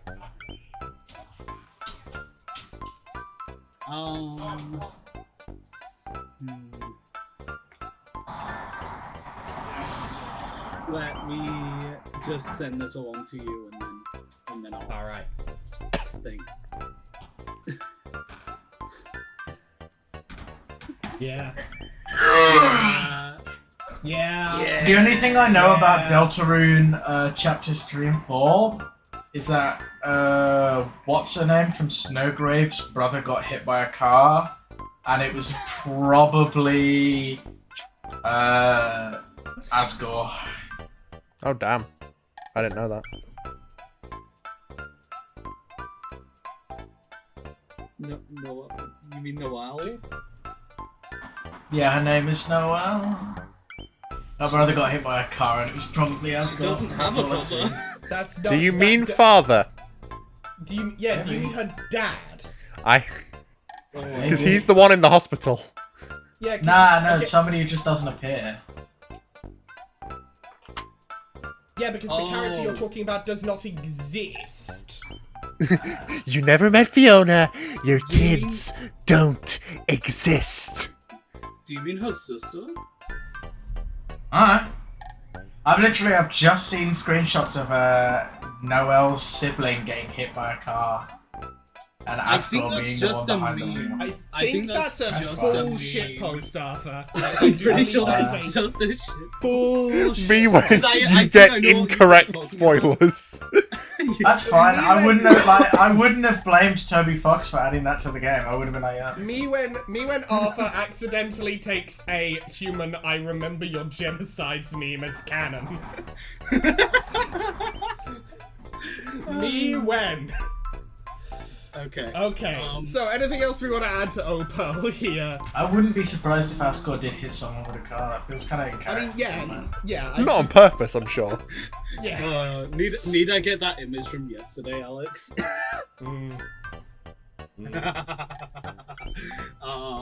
So anyway, Opal, we're getting off track again. We're having problems there. Okay. Orpal. Orpal? Oh, No, that's the reason. No, I'm just being funny. Oh, fair. As So, usual. I'm just being funny with it. Anyway, I'm thinking.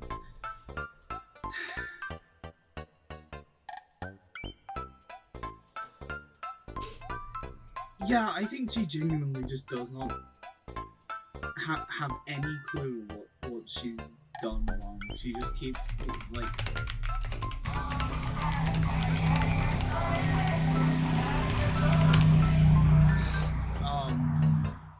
Because in a sense, she is very self-centered, and that's something she'll have have to figure out all these full sweeps. Goddamn. Yeah. Yeah. Yeah, I think that's probably solid. Alright, and any more general points? Any more random bollocks we want to add on into the general section? First of all, just for This completeness, fucking time. mention Gallant because we haven't mentioned him. He's just chilling. Gallant found dead in Miami. I wonder if they shot him to death on Miami Beach. Rude. That's rough. They turned it Hey, blue. I mean, The whole beach is blue now. That's I fucked. can't believe Asgore shot him to death on Miami I Beach. can't believe Asgore ran Gallant Fanto down in the street in his car.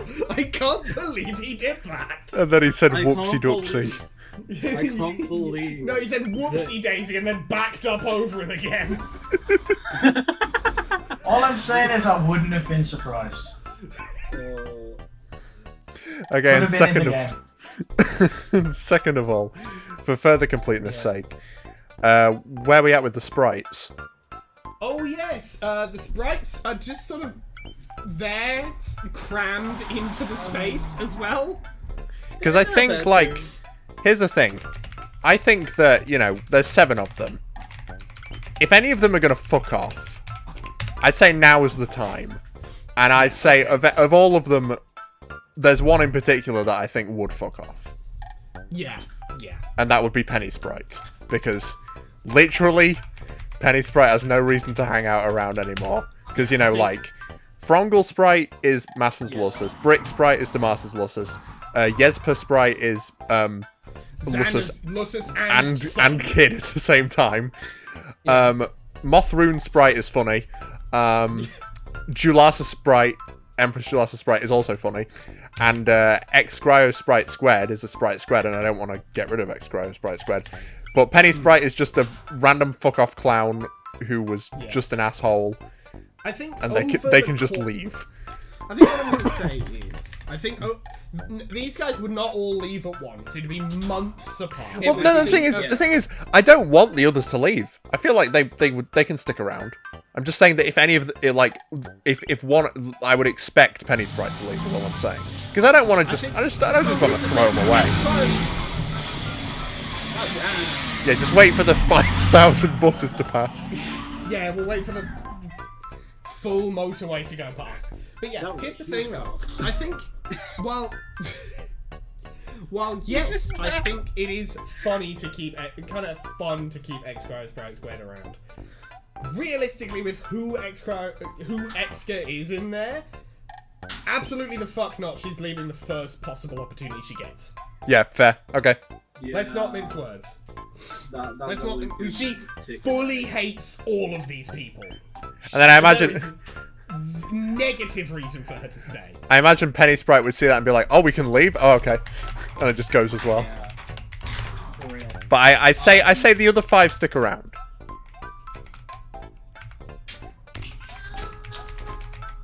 There was a thing I wanted to add on to the Asgore bit. Oh, whoops. That's my 930 alarm. And that is specifically just it's a Chevy Silverado. Yeah, it's a Chevy Silverado, of course. I had to double check what the name of the pickup truck is because I wanted to say Silverado, but I was like, wait, is that actually the name of the Chevy pickup truck? But yeah, it is. So that means we have a Anything- current total of 8 Fives. plus 9 plus 5. That is 22 characters. Yep, all crammed into this guy. It is, I think, Big ass. yeah. car. Bro should have invested in like in a big SUV. Yeah, they could just fly outside. They don't Eventually, need to Sprite be in the realised car. They can just fly outside. They were just kind of being stupid for a bit. Let's not mince words. Brick's just like, Damasa, I'm a little stupid, I'm a little dumb. yeah. That's okay. I've decided that is what Brick sounds like as a. Sprite. Yeah, That's what Brick he's like a sounds mobster, isn't he? Yeah. Oh yeah. I think we did. And Frongle Sprite sounds like the guy from Smiling Friends, the look pen, it's Psychic Pebbles. Oh, what, Charlie? Yeah. Yeah. Hello! Hello! I hello. There I know, you it's go. him. Yeah, the one. The Hi, one hello. Hello, hi, hello. It's just Pim again. It's him, yeah, I know. Okay, one of But, those I has think we're gonna decided have to that kill him. Sounds like Pim for Well, no, no here's the reason. thing. The original troll is called Yesper Crindle, right? Hmm. So why isn't it Yesper, as in like a cat purring?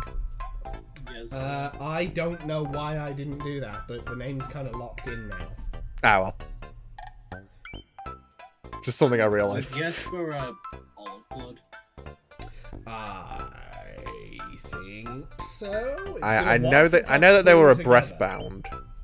Yeah, it's been a while since I put them together. Is the thing. I think it might have been olive blood. Okay. But yeah, he's like simultaneously Xander's dad and child.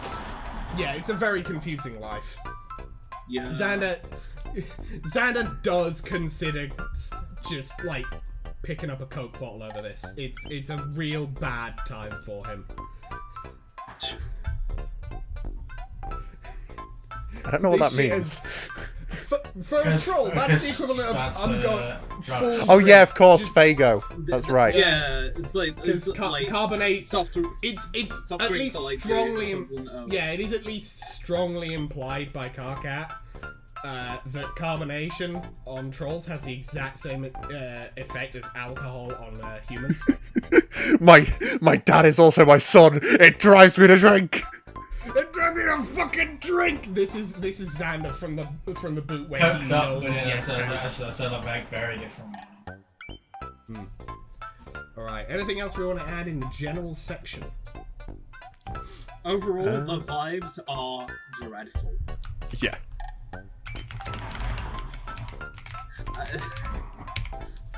Vibes The- are absolutely.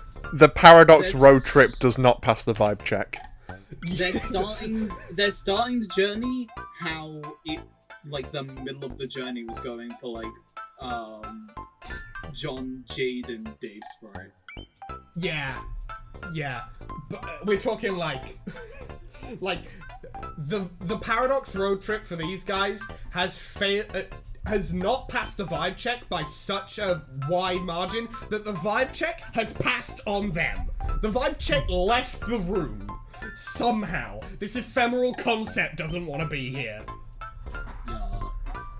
But yes, the vibes are fuck awful here. Anything else we want to add, or shall we move on to the next section? I think that's good, Yeah, I think, Move on. personally.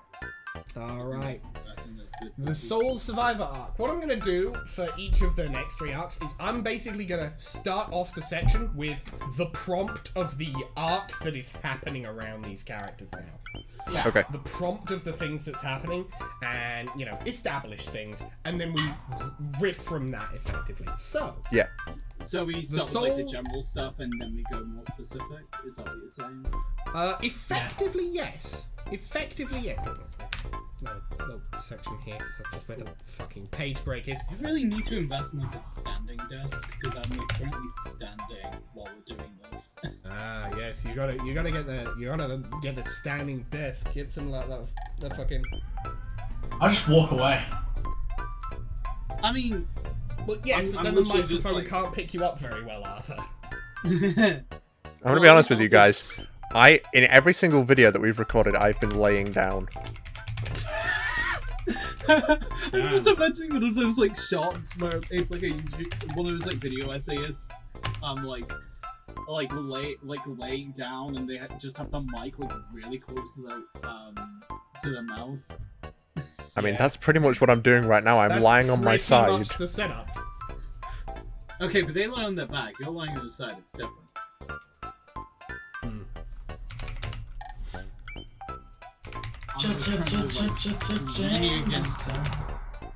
I'm just currently leaning against the wall.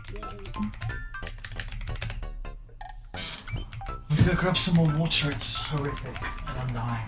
Go Please. hydrate. Go hydrate. Yeah, hydrate yourself, my guy. Oh. Right, can you say out loud what the premise of this arc is? Okay, right. I will say it once I finish typing it out. Oh, okay. Sure.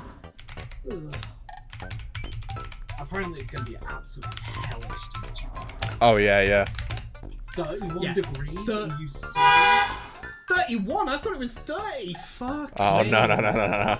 Fuck me. That's The sun temperatures will that fall even upon us all. Boom. That's The temperatures end. that even Americans will look at and go, ooh, Yeah. that's a bit spicy. I thought I Americans saw- would look at that's 31 also degrees and go, Americans wow, look that's at really it. cold. I saw a TikTok today of an American going, look, I like ain't that. never doubt- That was a good one, Right. mate. Thank you, Arthur. I chuckled in the other room. I didn't quite hear what Mason said. I said Americans will hear 31 degrees and go, wow, that's really cold. Yeah, they. Yes, it is. Okay, Yeah. they do though. They do though. Right. But I saw For a TikTok of an American today who was like, "I'm never doubting a British person when they say that their heat is brutal." Well, I work with like people from Africa, and they all of them go, I hate England. This heat is abysmal. You have the worst country in the world. Somehow it's just like a sweat bubble. Yeah, because like, the main problem is it's so fucking humid. Yeah, that's because the clouds. They trap Yeah, the I heat and know. prevent it from escaping. I'm sure Like, you all know I this, don't but know I'm just why. flexing my knowledge. I don't know why. Yes. Well, no, I do know why. I struggle more in this heat than I ever have when I've like been abroad and it's been hot. And I think it's Yeah. just purely down to humidity. Yeah, England is a sweat bubble. I wish it From wasn't. hell. Alright. Yeah, I really So, wish it wasn't. premise of this arc. While travelling through Paradox space, the group comes across an abandoned scrub session. While most of the lands are unoccupied and tiny, one is absolutely gigantic and still has its player on it. The land of grandeur and stillness, and the princess of breath, Alcina Melcha. Or Melka. I don't remember how to pronounce it. Either way, Melcha. Sounds fun. yes. Yeah. Here, Melcha. first, is the land. The land Ooh. grandeur and stillness. Ooh. Those clouds don't move. There is no wind.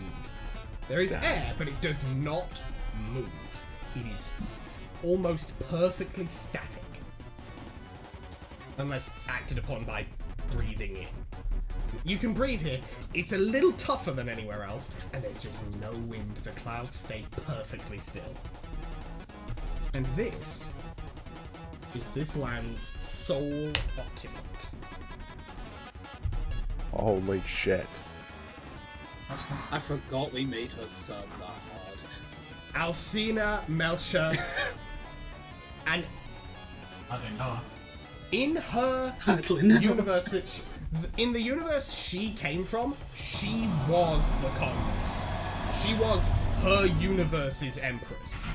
Oh my god. Hence her having the crown.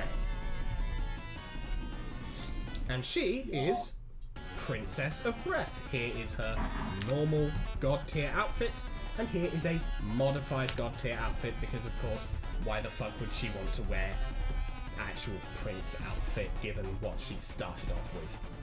Yeah. Yeah. So interesting. Is this person like good, or are they just like a huge? Because I would struggle to conceive of an evil empress, or rather, well, that could be it. Who knows?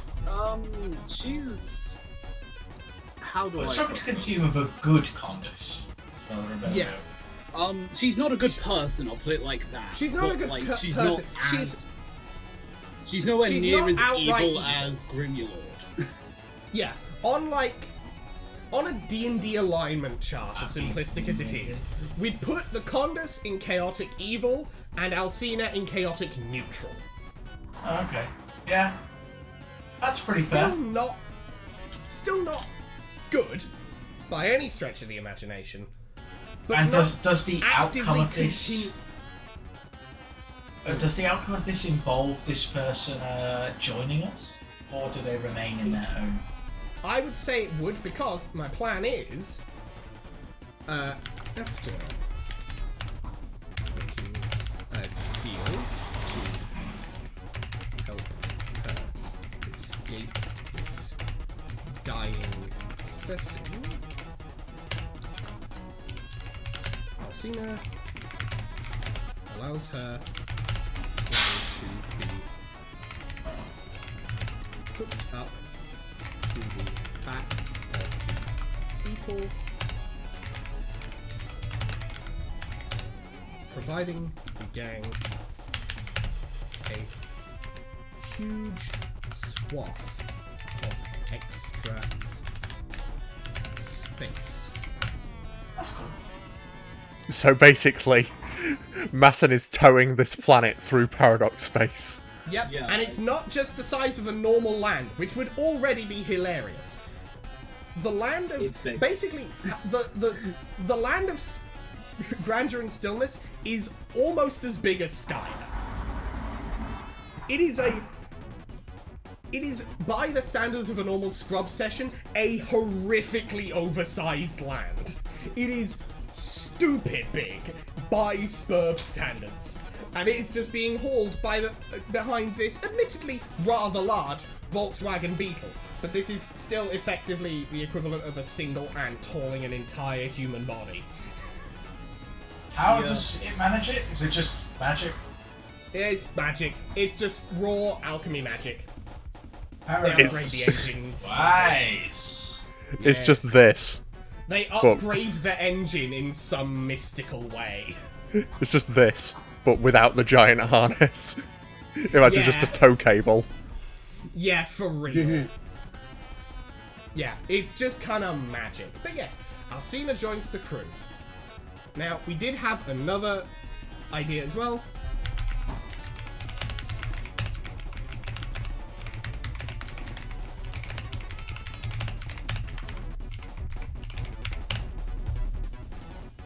Better? Yeah. And so... This is not a good thing. I'm emphasizing this now. Oh, yeah, this is a not good very thing. bad thing. This is a What about? What about? So obviously we've defined the relationship with Julian. I think the best way to do this is to define their relationship. The best way to go through each individual is define something, a way in which this individual changes from this arc, and the relationship they have towards this new character. Probably be Yes. the That's easiest what I way was to go. thinking. Yes, as well as also any background stuff that they're also doing at this time. Yeah. Because I How long- think there will be some other So stuff it's been a going on in full this arc. sweep. It's just Alcina is also Yes, Yeah, a it full has sweep been has a passed. full sweep since Yeah. the Perfect. since the start of the previous arc. We're just saying, give or take a few days or maybe weeks. It's like a full round sweep since the last arc began. Yeah. So, I think it only makes sense to start off with how Julian is doing in this time So and Do you what's want to going go on. With Julian and then go up and then start from the bottom? So like Julian, Yeah. and then we go up, and then we just sort of like underflow era up and keep Yeah. climbing, Like that. Yeah, sure, I yeah. like it. Works for me. yeah, can do. or like overflow. Then we era, get to I guess. Arthur last. All right, sick. So- Right.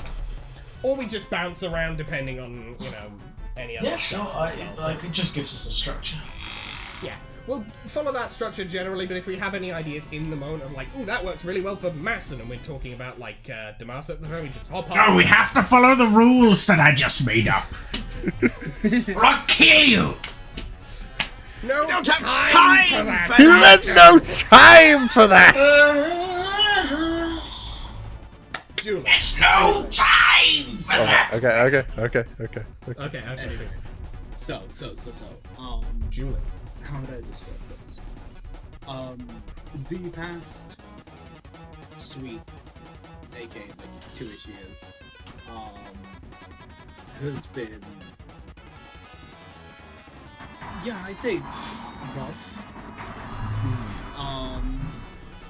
I think Julian is definitely grown far more insular, if that makes sense.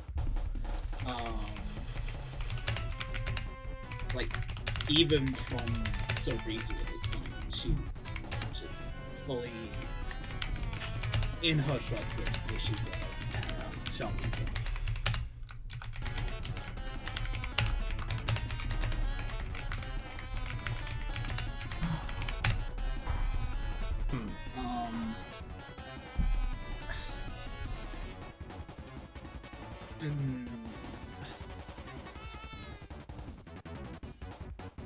It is. I guess it'd be the way I put it is it. All three relationships are in jeopardy, I'd say, and that is not helped by Elsie.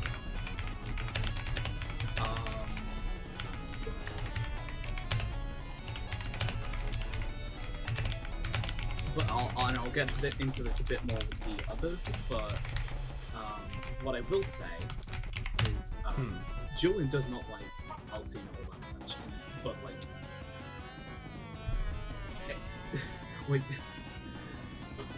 because of how insular she's become, she's also very much like gone, oh, a fuchsia blood, I'm literally just a Westbrook. I think I will literally die if I do not go with whatever this woman wants.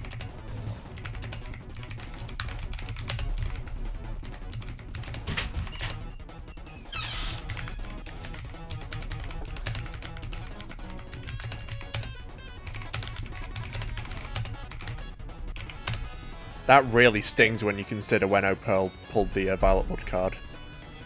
Yeah. Yeah. I feel like Julian is very like self-deprecating in this. How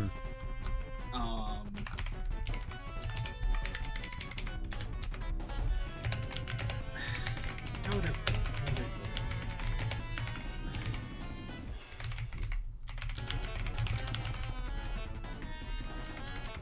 No, we'll just leave it like that. It's close enough. Yeah. It is obvious from the outside to like the rest of the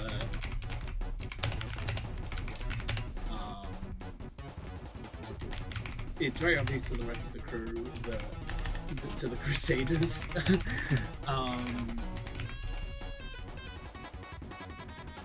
that this whole thing is going to be an issue, and it's going to be the issue, shall we say.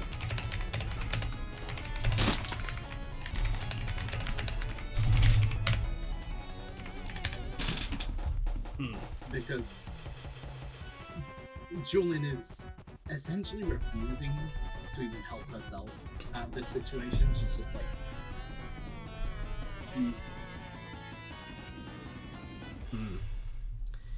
Tis a bad numb to time. everything. Numb to everything. That's all. Yeah. Alright. Yeah. Alright. Next up, Xander. I think with the new space, Xander is working on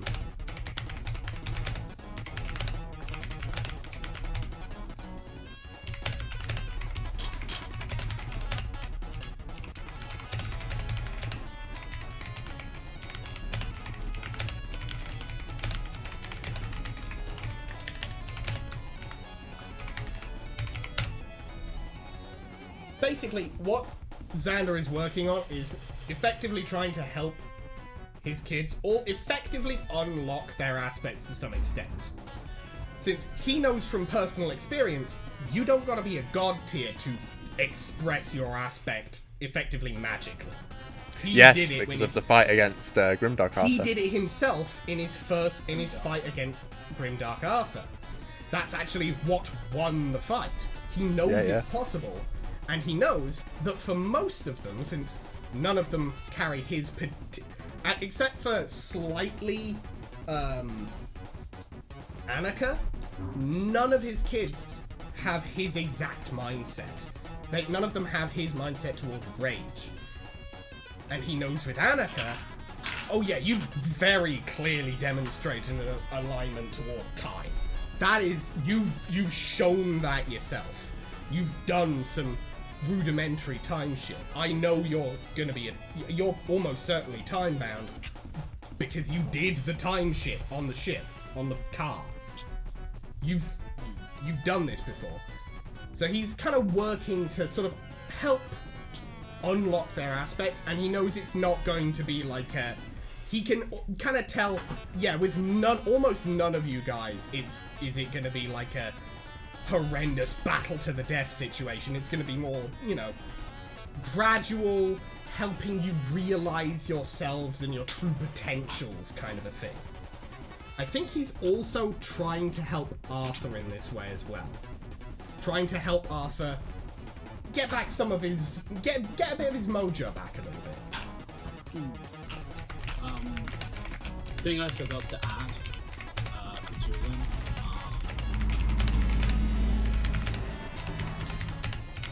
Yeah? During this entire bit, she's like practically almost never seen somewhere near Alcina, because Alcina just is like, yep, you're mine. Picks you up. Yeah. Because Alcina is also, like, big. The reason we went with Alcina as her first name is that is Lady Demetress's first name. Yeah. Yeah. For those not in the know, 9 she's... foot tall. Yeah, I think we agreed like 9 to 10 foot tall for Alcina. Yeah. Like, she could look Almost eye to eye entirely with... the- She could look eye to eye with a Space Marine, easily. Yeah. She might have to look down, even, for some of them, kind of level. White Moraine. And Julian is like, what, 5 foot? Did we agree on that? Was it 4? Yeah. I think we agreed somewhere... Either way, it's around that range, like low 5s, high 4s kind of range. I don't remember the exact number, but it is definitely around that sort of boundary. Yeah, fuck it. She is to the atom 5 feet tall. Exactly. Unless you count the horns. Okay. So, how do we think Xander trying to help Arthur get some of his mojo back here would play out? How do we think that would kind of go? Probably, like, he wouldn't be incredibly receptive, but it would be a start. And then would be, you know, as he's feeling great, having everybody confide in him, and it's a great escape from his own problems. But when somebody comes to him, tries to get him to focus on his own troubles, he's kind of reluctant because he's like, yeah, I spend the majority of my time surrounded by my own troubles. It's much nicer if you're not.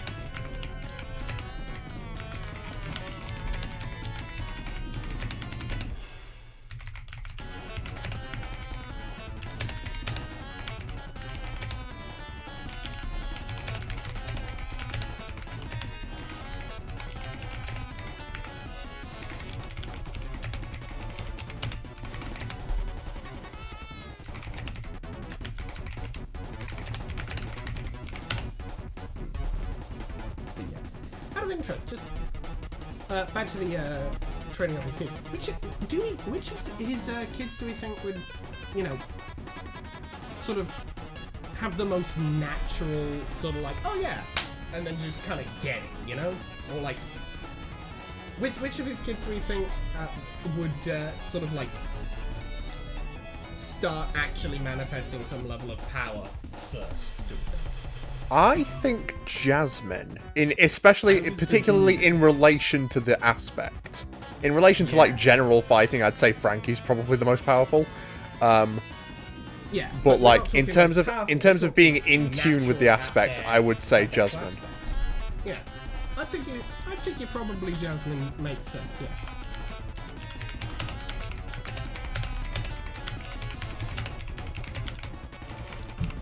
I don't know if it's just me being spiteful, but I want, what's his name? You want Mendax to not be in tune? Mendax such shit. I genuinely, yeah, I want to say I mean, it does make sense. He's a Prince of Light, and Prince is the Destroyer. Yeah, so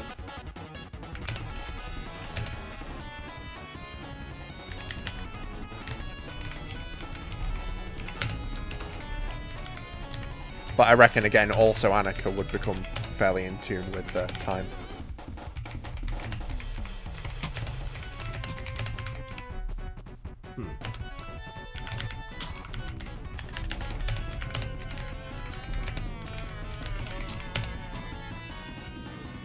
And I'd give Giselle third place, because we like Giselle. Yeah, Giselle gets third place.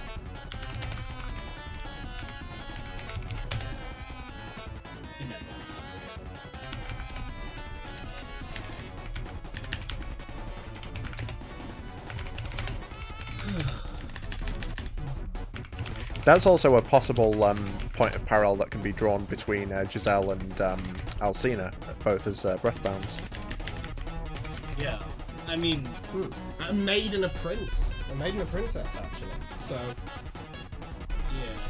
they're kind of exact opposites on that one. At least in terms of like Maybe what they're not. doing. Play around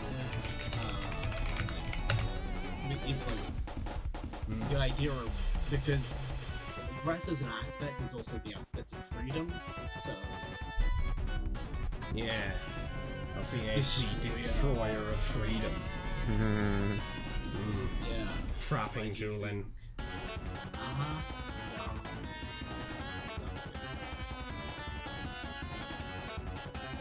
Forcing I think others that's into their own sort of behaviour patterns. I think, Speaking of this, speaking of others, Damasa. How is Damasa doing in this span of time? I think one thing Damasa does is probably... you go first, real quick, actually. okay, so first and foremost, I think like half a week into the whole I make one better thing,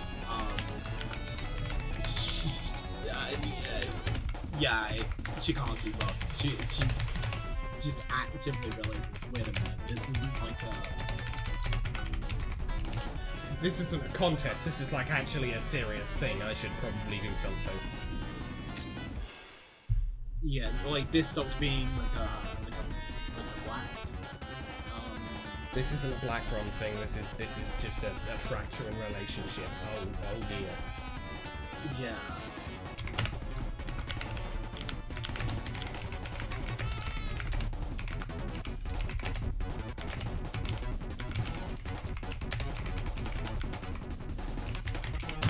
What do you think she does with this realization then? I think that's when she started to like genuinely build more closer relationships with like Arthur and all that. Like when like a couple months prior, she probably had tried.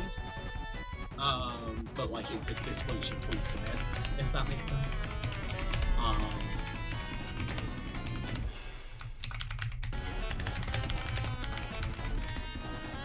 But then cutting ahead to the current situation,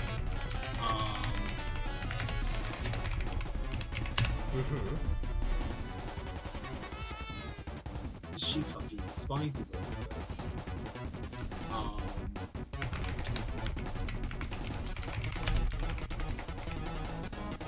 And I think she spends the majority of this week attempting to undermine Alcina at every single step in an attempt to try and fix what was fractured.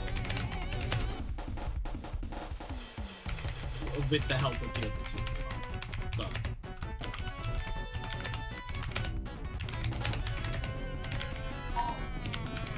we didn't get to that. How do you think Damasa kind of does at that? At trying to amend her relationship with Julian.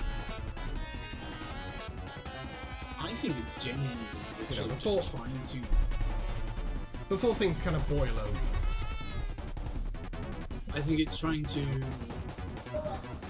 get Alcina over Julian as much as possible. Because Alcina's an absolute awful influence. Yeah. And just trying to like actually talk to her. Yeah. Julian unfortunately isn't very receptive to it because she's like, well, why are you doing this now? You've had literally so much. You've literally had a full suite to do this. And instead, Why are you bothering now of all times? Yeah.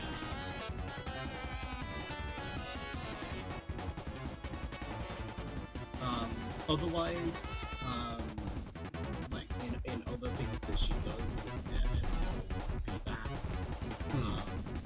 She probably does build weapons. Probably, Yeah, like, I think get to like a new like lab.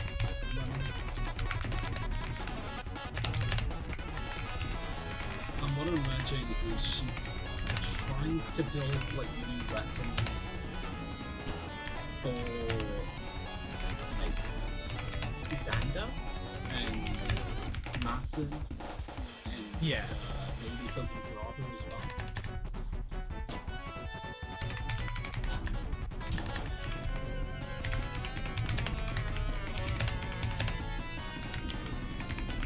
You know, putting the mad scientist gimmick to use.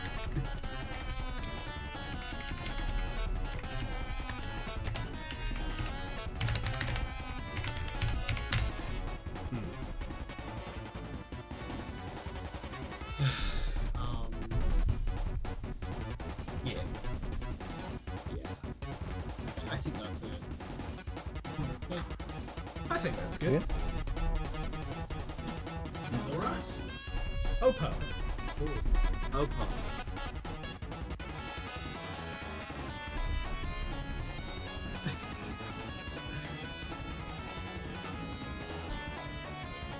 I think Opal, where like the first week can be defined by sobbing, I think it has gone now to just pure fucking rage. If that makes sense. And I think the thing that like especially tips her over the edge would be a conversation between her and Julian where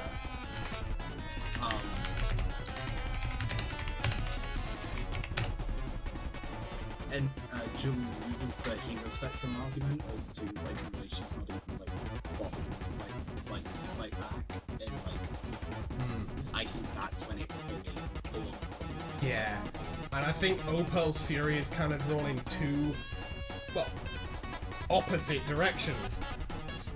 50% squarely at Alcina, 50% squarely at herself. Yeah, because in a sense, it is fault, unfortunately.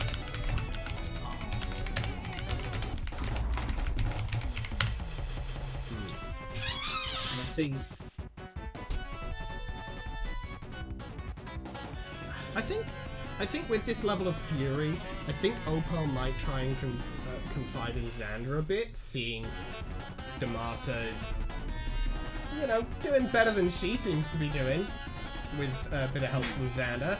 And also, she is, like, buzzing with rage. That's kind of Xander's whole thing. It makes sense to kind of, like, try and But they figure also out how to might deal with it talk to some to extent. Arthur. I think also would try to talk to Arthur about it as well. yeah, no, exactly. Based That's on, what I was gonna say. A lot of they confide in that guy. A lot of people have been. Thank you, Arthur. I was gonna also mention. You beat me to the punch. One thing I'll also mention, because like the whole group relationship dynamic is very much in flux at this point. I think Cereza and Opal kind of put their like black feelings aside for the time being. Yeah, it's very much like we've got a common. I don't think they put their black feelings aside necessarily, but it's like one of those instances of like, you know, you've got two rivals that hate each other, but then there's someone they hate even more than that. You know, it's a classic scenario. Everyone loves to see it. I think it's that kind of thing. Opal and Cereza, they still have that like black romance, hate, love thing with each other, but they are very capably working together to solve the Alcina, to work on the Alcina problem. Do you believe any of the relationships will deteriorate to the point And they would like That- permanently break? they would permanently break, or even one of them might seek solace in another individual, and the polycule would kind of fall apart in that way? Not currently, if that makes sense. Yeah. But you could see it happening at a later point. Maybe, potentially. Not off the table, it's just not yet. It's not off the It's table. not off the table, but it's not like on our very much, plates yet, you know? It's very much I need to decide at a later stage. Yeah, that's fine. Something that Yeah. could be beginning at this point, if that is No, something. of course.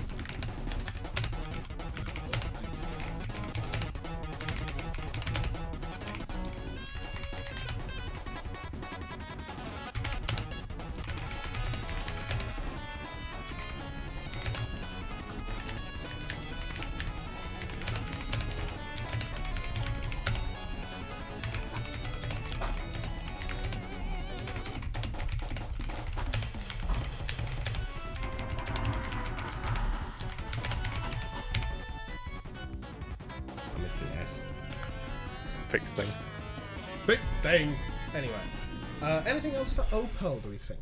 Right now.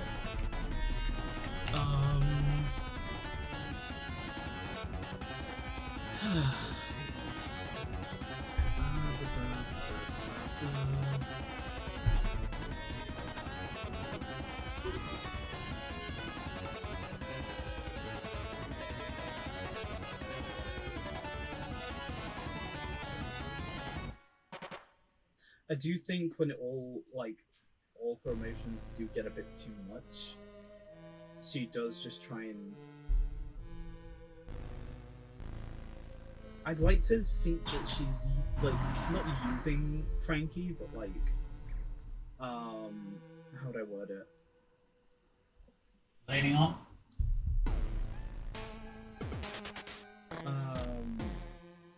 Leading on. Huh? Leaning on. Leaning on. Not Leaning leaning on. on. I was about to say... No, Frankie is... I wasn't sure what I heard. I was like, That leading is- or leading. One of those I Leading. don't like I think very much. yeah, I do like the idea though that Opal is kind of leaning on effectively her biggest fan for support. Yeah, well, you No, Of just like exactly. a big ego at boost. this moment she kind of needs regular ego boosts. So having someone around who's like moving at hypersonic speeds with just off of the sheer excitement that she is talking to Opal again, that's gonna give a boost. That's gonna help. Yeah.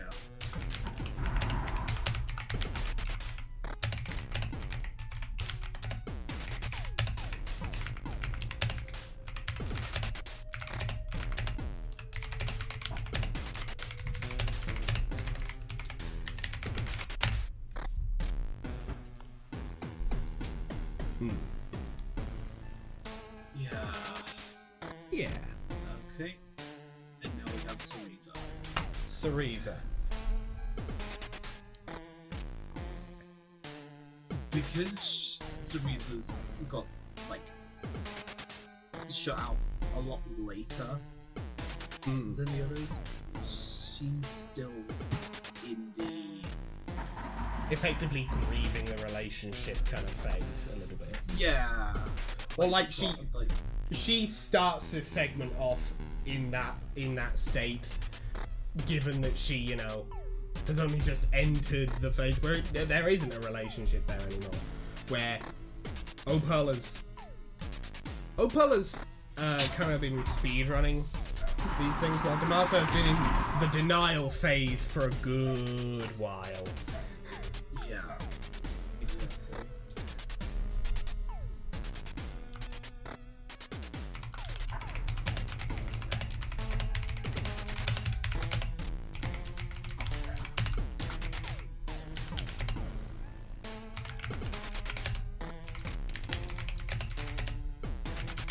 She's probably quite upset because, like, from her perspective, like, she hasn't, like, done anything wrong.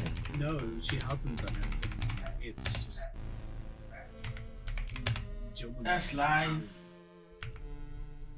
Julian has trust issues, and instead of trying to, you know,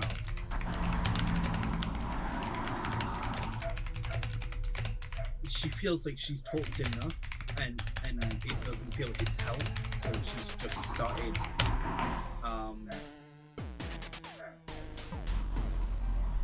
she's hedgehog dilemmaing herself. I'll just put it like that. And I hate that shit, you kid. Oh, white boy. Go like From Japan.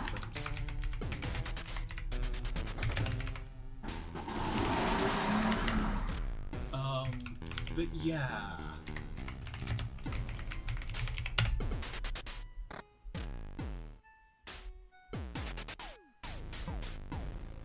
How would I describe this?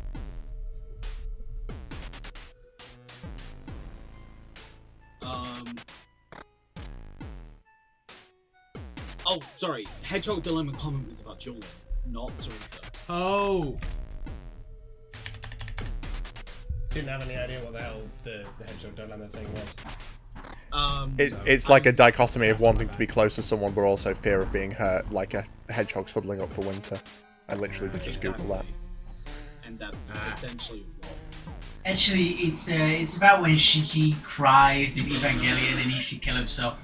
It's about when Sonic I sees don't a have pool a of biased water and opinion. doesn't know whether he can run over it or go underneath it. Yeah. Now that's a real Hedgehog Dilemma, because sometimes they put a death blade right under the surface. It's fucked up they do that. Anyway, so I think also with Cereza, pretty much like most of the people who are able to observe her can very clearly tell, yeah, it's a matter of time before she starts trying to destroy entire buildings with her face. Yeah. Like, it is, like, you can tell it's like, it's not a matter of it's just under the surface quite yet, but it's like, it's building up. Yeah, I would like to describe it as a ticking time bomb.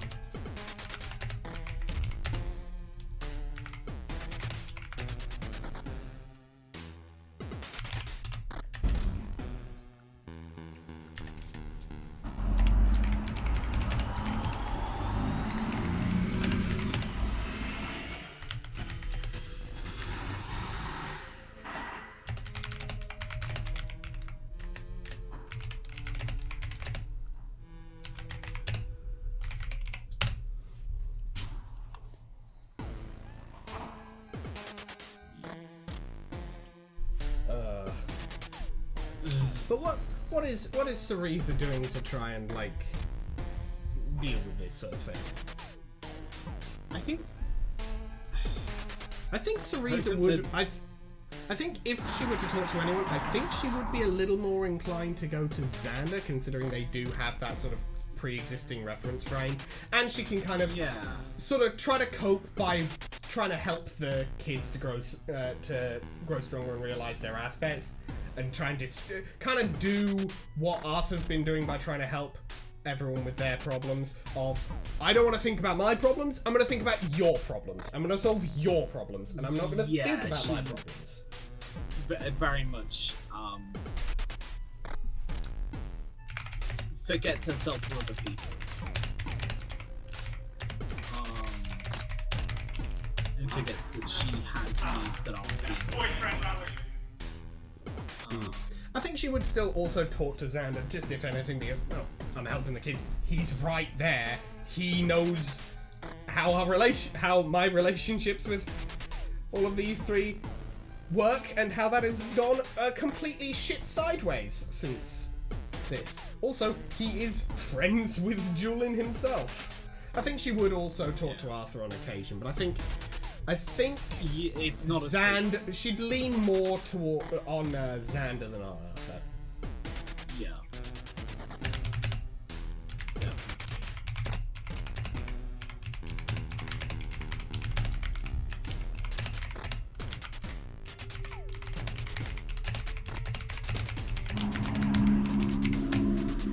Okay. Anything else we want to add for Cereza?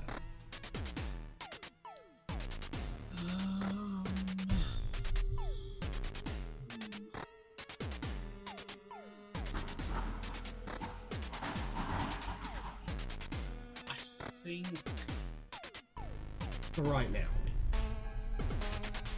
No, I think we're good. Alright, we'll just correct that. Superfluous comma. And Masson. How's Masson doing all of this? What is he doing? I think, like, the position that Masson's in, where it's like, oh, okay, so here's, you know, new potential friend. Oh, hook the planet up to my car. Oh, yeah, I'm getting in a good books. Alcina does not give an iota of a shit about Masson. I see. But Masson's like, oh, yeah, no, this is great. I'm doing something. I'm making it Finally happen. looking up, bold guy. I don't want to say suck up, but he's like, oh, yeah, this is great. I think it's more a matter of, like, Alcina has sort of haphazardly gotten Masson into her orbit as well a little bit, and just doesn't care to get him out of it.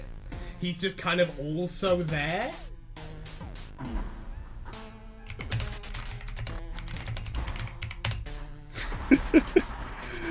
Yeah,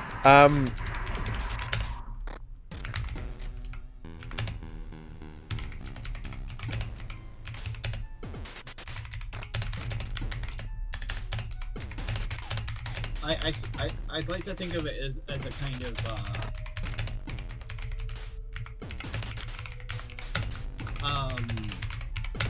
Alcina like acknowledges that he exists and he is in the space, but doesn't really see him. Yeah, she's very much disregarding him as an individual. Like, oh, it's this thing, but I don't really care. oh, it's the one Yeah. with the hat. Oh, wait, there are two that have hats. The one who drives the car. Yeah, you keep doing that. Oh yeah, the guy Yeah, accent. Oh, it's... With what accent?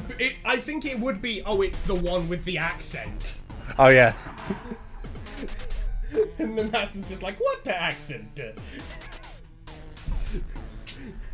And Please go back to the car and drive it. And frankly, to her, it just sounds like... She doesn't care. She zoned him out immediately. Here's everyone, everyone to Masson. Everyone to Masson sounds like Masson does. Yeah, just with like little different like inflections and stuff like that. But everyone sounds like they're doing like the shitty Italian accent. Oh no, I prefer the... I think it would be also funnier if it's the opposite of Masson can't hear his own accent at all. In his own head, he said, what accent? Yeah. It's like a completely involuntary, like, tick. Yeah, but in reality, he just went, what accent? Woohoo! And that's the first time. In his head, he didn't even go wahoo. He breathed. Yeah. He breathed slightly That's harder really than usual. funny. He breathed slightly harder than usual in his own head, but in reality, So- he just went, woohoo! You remember back when I tried to do the line and it was like, oh, I can't put an at after everything. It's like, oh, Masson doesn't always do that. That's like Masson's subconscious fighting against the involuntary A's at the end of each word. Like, Xander's like, oh, you don't always do that. And Masson's like, do what? And it's like meanwhile his subconscious is like, yes, I'm gaining control finally, and then just a random Yahoo comes out. He's not. Yeah, he's wrong. But anyway, I think. Do we think Masson would also sort of like train with Xander to sort of like realize a bit more of his potential a little bit? Yeah, he'd probably like try and like get a better handle on his time powers.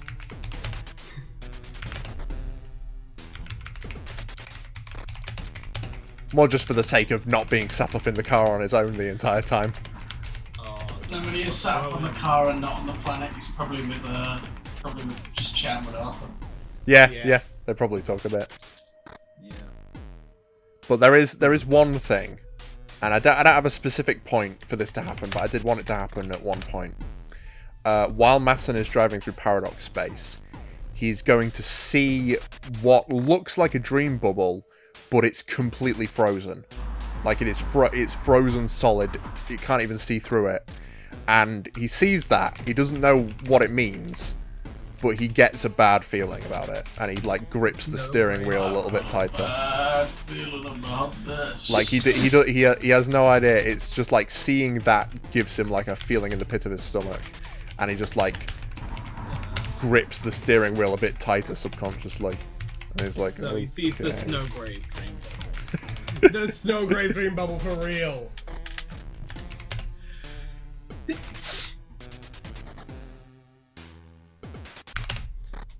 Well, how would you describe it again, Mason? Like It's- feeling towards it? It's just like a feeling in the a bad feeling in the pit of his stomach. Like he doesn't know why. It's just like seeing it just like gives him like it gives him the chill basically. The Joe chill. Turns him into a chill, cool guy. It turns him into a really chill guy. Which is, Guys, you know, it's just strange so considering nothing happens actually. That's kind of where he already is. Yeah, he was just already like there. that. It just turns He's- him into he's still- himself again. He's still a bit miffed that he hasn't seen or heard anything from Lewis since leaving the session, but besides that, Masson's kind of in a decent state, especially now that everyone's down on the planet and not crammed into the car. He's just kind of a chill trip guy. He still has to like How sort does of, he feel about the back of the car probably being covered in blood all the time? I mean, like, at this point, Less he's just than come to accept thrilled. it. He'd rather it weren't, but like at this point, what are you gonna do? How does he feel about the boot being open most of the time? I mean, there's not anything else in there. There's just Arthur and the tow cable. Yeah. All of his. Breathe in Paradox Space? Or like- Let's say that they can. I think Okay. it's a matter of like, you know, like kind of. I'm imagining it's kind of. We can now because we've got an heir of Brett or whatever they fucking were. Made of Princess breath. of But Brett. made of Made of breath would is help. Princess of breath developing wouldn't. that. Yeah, Princess of Breath would remove the air. Understood. Well, then But okay. Yeah, all of I'm imagining it Masson's works kinda like not bothered. Spelljammer rules. Everything's just kind of got a pocket of air around it. Yeah, Masson's not worried about the boot being open. All of his very important things are in the glove compartment, i.e. his fake I.e. mustaches. his 12 more billion fucking fake mustaches. You should have 30,000 fake IDs and each one of them has a slightly different mustache. Yeah, each one of them is like. And you have There's the one mustache for every pin for each conceivable ID. permutation He went- of mustache. He went to one of And those the little. He went to one of those little photo booth things where you like put a coin in and it takes like 4 photos. He went to that like 5,000 times with his entire Yeah. collection of fake mustaches. Does he? Do you think he has like a McLovin style like driver's license? Oh, of course. Yeah, like a McMasson. terrible fake ID. Xander sees that and is just like, you just put No, Muck no, in front Muck- of your name. McStashin. McMoyrail. McMoyrail. For real. That's actually perfect. Hell yeah. Oh.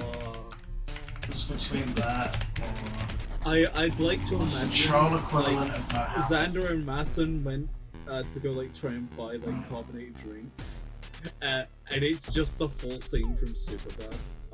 Where they're, like, I need to watch loving- Superbad. They just straight up went on a beer run effectively. I like that. Yeah, yeah, For but they real? were like, underage, but like Masum had this like Yeah, this was when they were like they were like 7 sweeps old at the time. I like that this establishes was- that they did in fact meet in person, because up until this point I thought that they hadn't until Scrub. I think they probably did a few times, but it wasn't like, it was like a special occasions type of thing, potentially. special Yeah, yeah. occasions. Special Like, occasions. hence why Masson knew who to look for on Prospit and knew he hadn't found Xander. I guess that makes sense, yeah. Yeah. Look, I'm sorry. I had that idea and then was just like, can we just make this canon? No, that's It's perfect. canon I now, need to it's watch canon now. Superbad. It's on my I'm list. not going to write it down, considering it is not remotely relevant to this current time period, but I want it known for the record that the McMoyrail subplot happened before the story happened. That could be something that's referenced in one of the like. It's a deepest black lore. We literally just get like a Family Guy like cutaway gag of that. I was gonna say it gets No, it's referenced in one of the. No, it's one of the intermissions. It's one of the intermissions is just a full flashback to the McMoyrail storyline. I was gonna say it's like It also referenced in one of involves the like Nina sending walkarounds to Xander on a establish the terrorist. kids. Yeah, it also Oh. of course sends. It also, well, most of the kids. I don't think Mendax would have even I don't think Mendax would have hatched yet.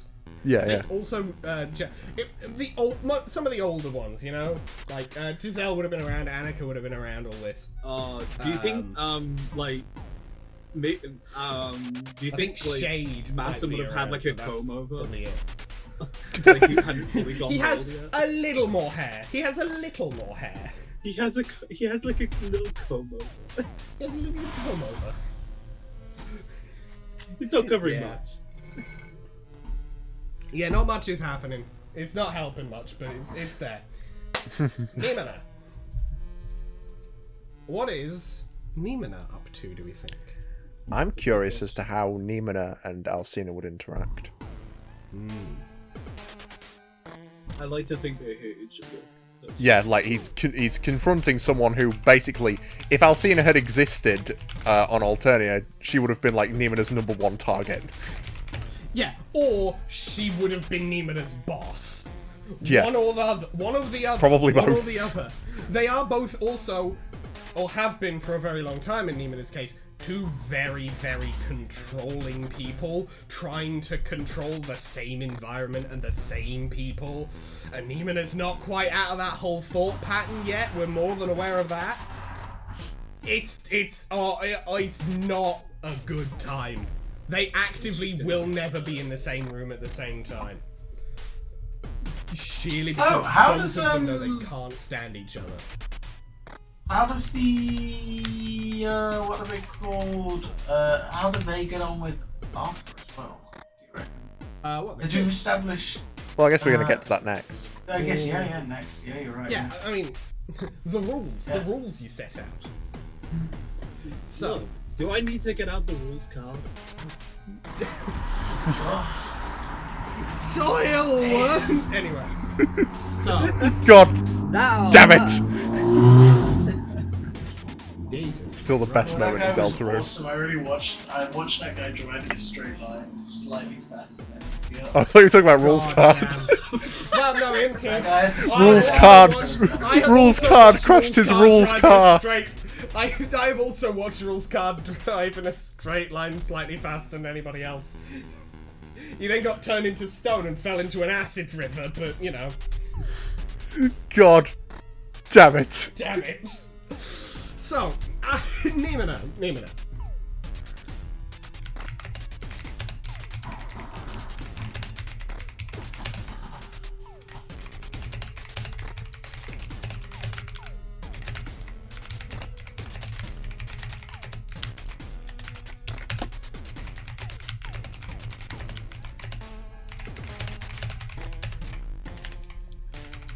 Did that say ghosting?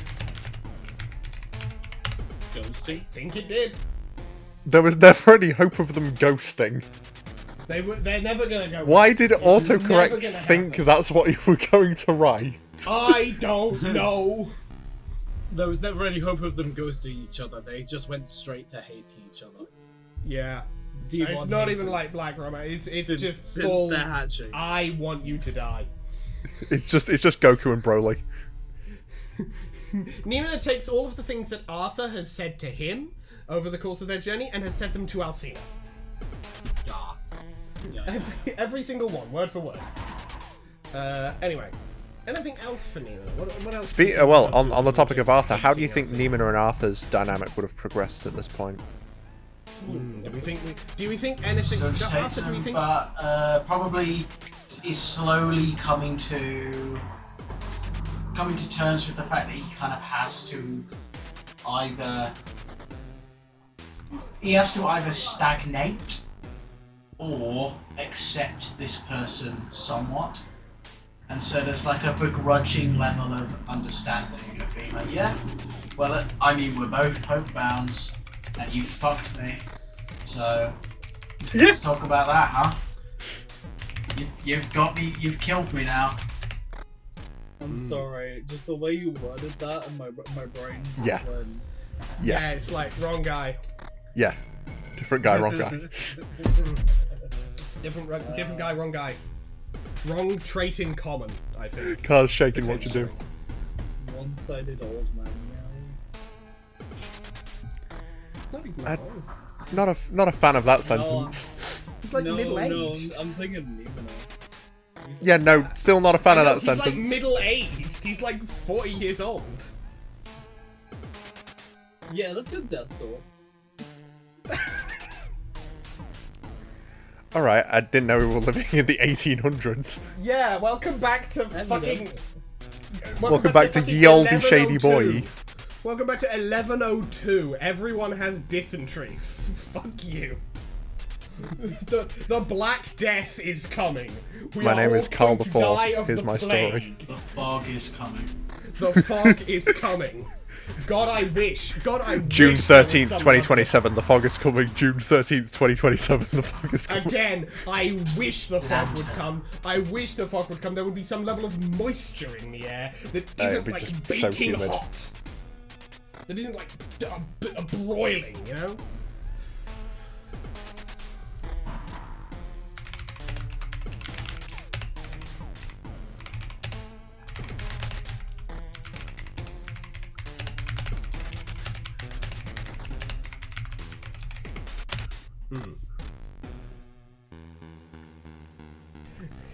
It's like the relationship is still negative, but Arthur has deigned to acknowledge Nimona beyond telling him to off himself immediately. Yeah, it might be more that, like, Nimona out of the, like, now that everybody has a whole planet, maybe Nimona is one of the few people who's still visiting him pretty consistently. Everybody else is like, oh, whole planet to explore. Yeah, everyone else Nimona is is like like- either exploring the planet, or in the case of people like Damasa and Xander, not necessarily exploring, but still busy with other stuff. Yeah.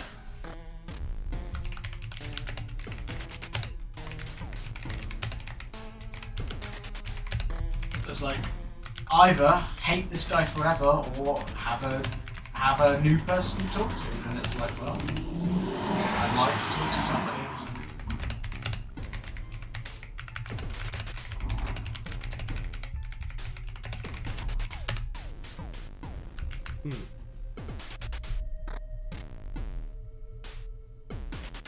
Anything else we can think of that we want to add to Nemona's thing here, or shall we move to Arthur?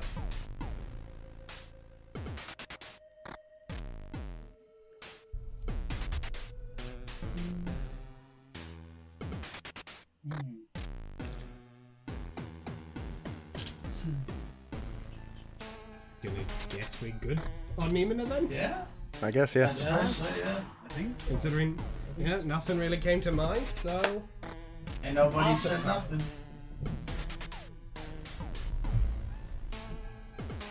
Arthur time. What's Arthur doing? Not much, he's up in a car.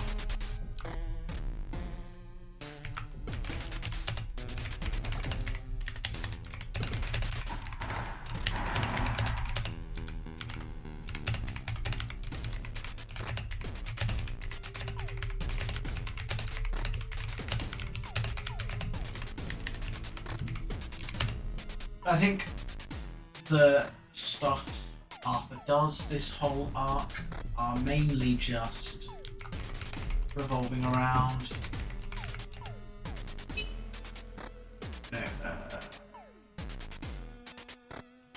the interactions they have with the people who still come to see them.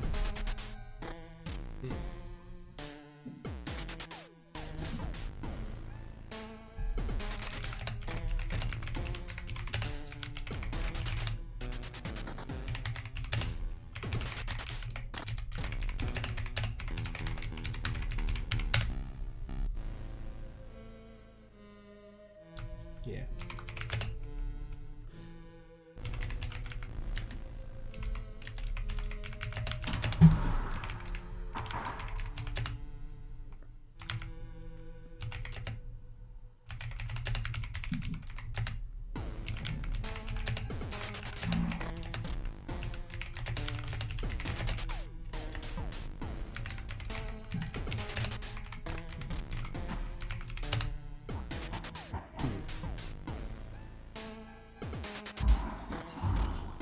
I believe we discussed that.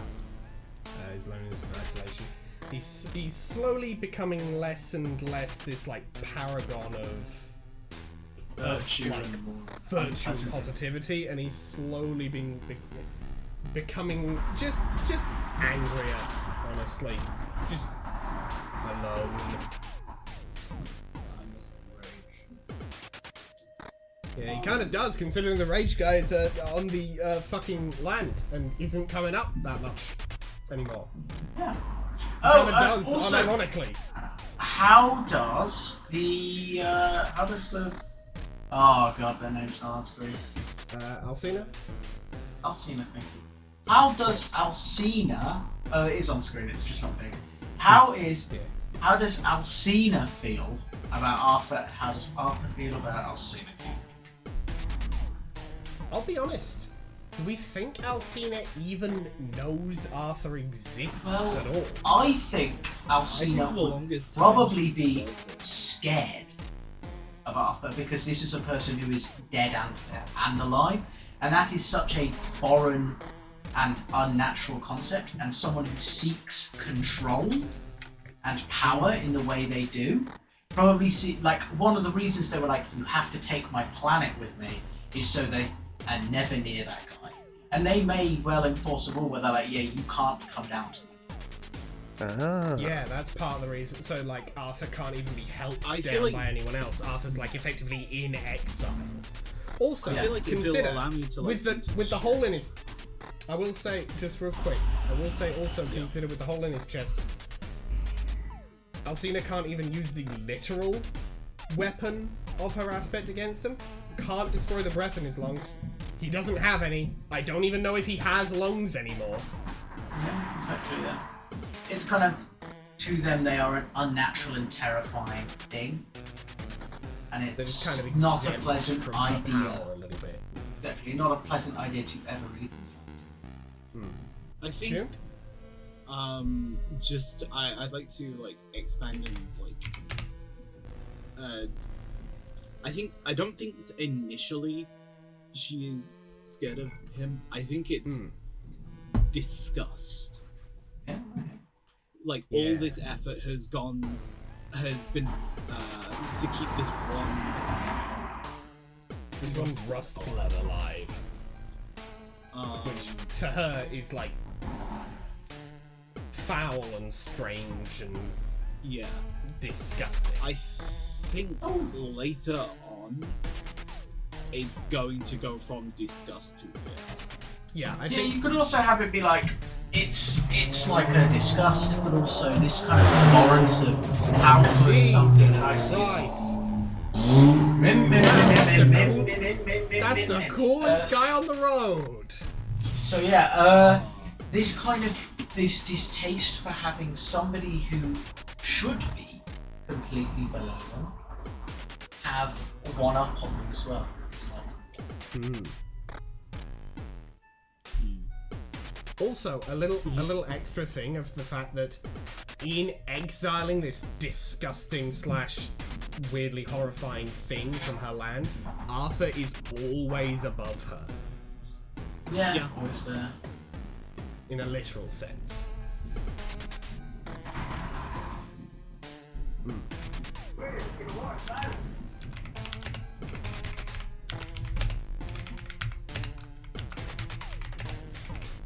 And I guess because he's exiled, Arthur is not too fond of him.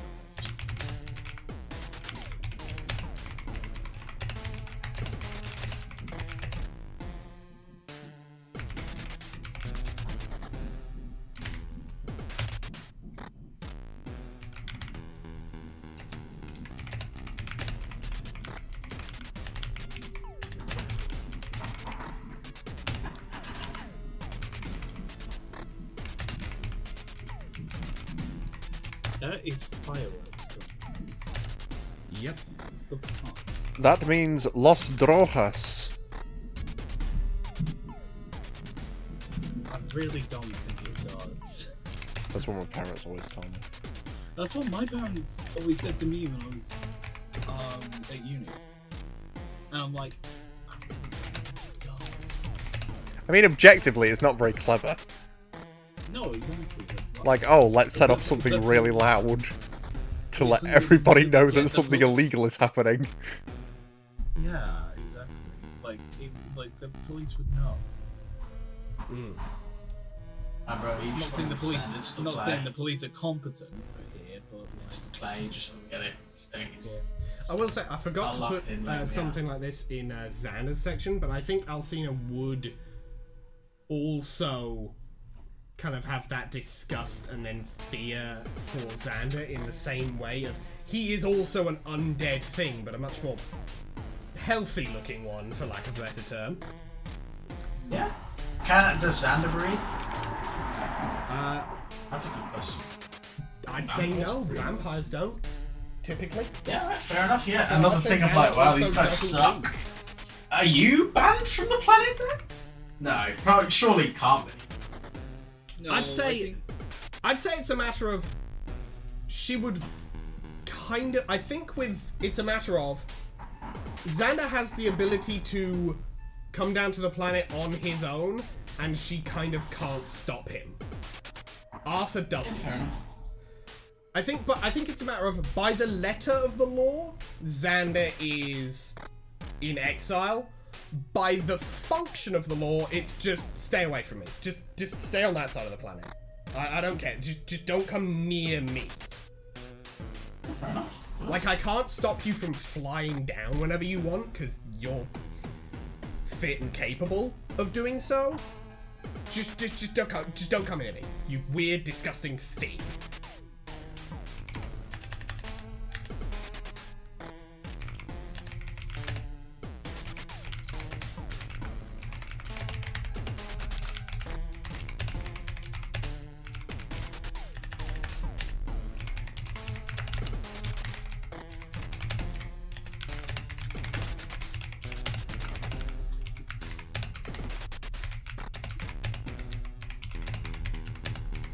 That's the type of shit when I mean she's not a good person.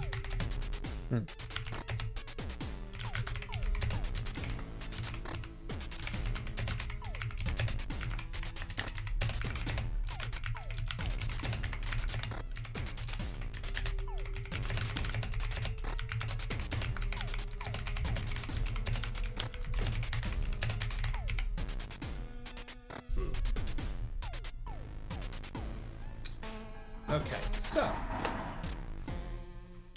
anything else we think for Arthur? I think there was something we discussed that we've got to add.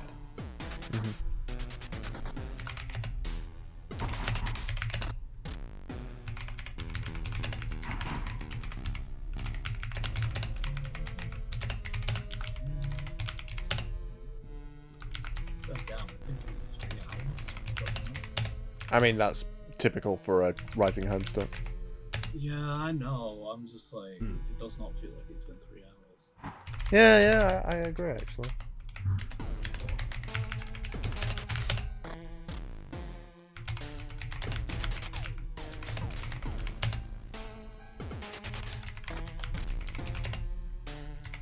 Time flies when you're cooking and having fun. Hell yeah.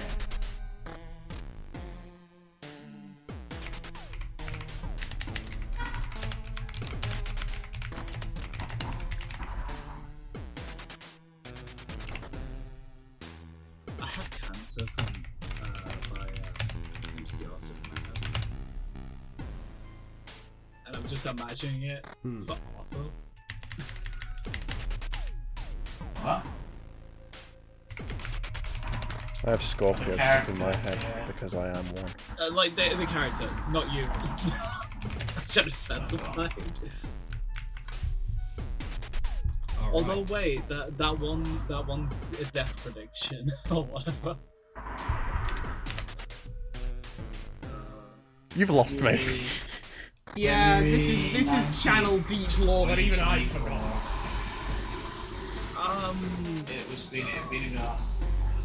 It's been and gone. I know it's been and gone. Okay, so we have now got Arthur is pushing things towards a boiling point with Alcina. Yes.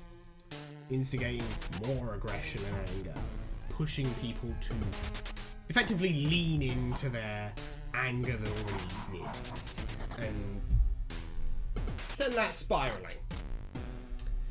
So, how does it go when it all boils over, June? Do we think? I think we know who's going to be charging in first.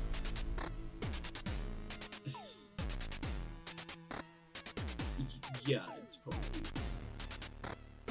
Miss Berserker herself. yeah. It's probably Syriza. Yeah. Syriza and the other two.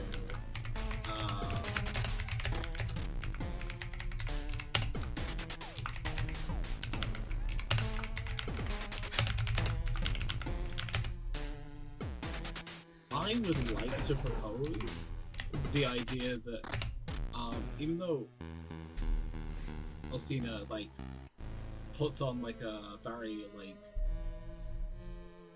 unflappable front, it is majority just words. Like, Yeah, she's got some fighting capabilities on the grounds of just she's a god tier. That does kind of give you a shortcut to those. But she is not like a valiant warrior. She relies on the psionic abilities she gets from her crown. She relies on destroying air, and when your targets can kind of circumvent either of those things or are just powerful enough to tank them, she's kind of shit out of luck.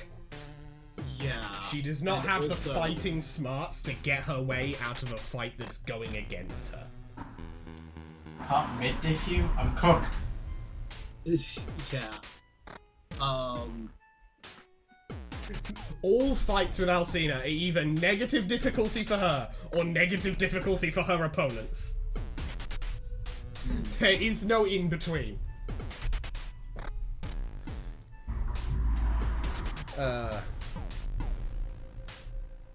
And I think, you know,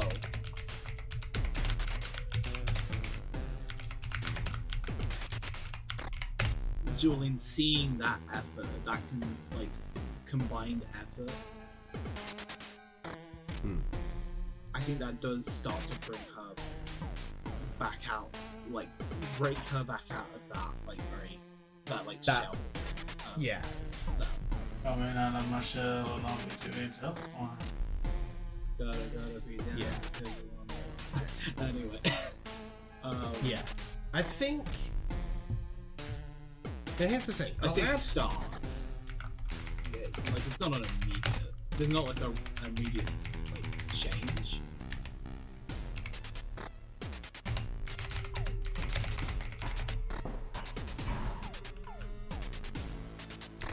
But I think she's a lot more receptive to this. To them.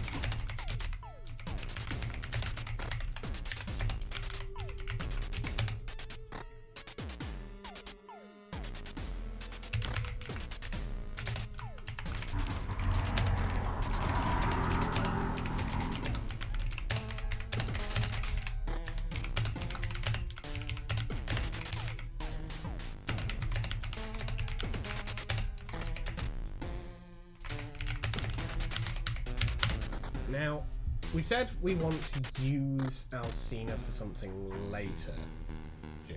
Yeah, I do. How do we stop... How do we actually materially stop Syriza, Opal, and Damasa from killing Alcina?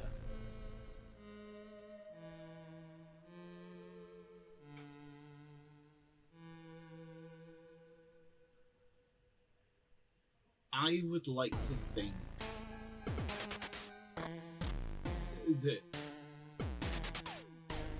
How do cooler heads prevail in this situation? Is it that somebody I was gonna say- knows that this was orchestrated by Arthur and they're like, shit, I don't want this to fall back on him when it happens?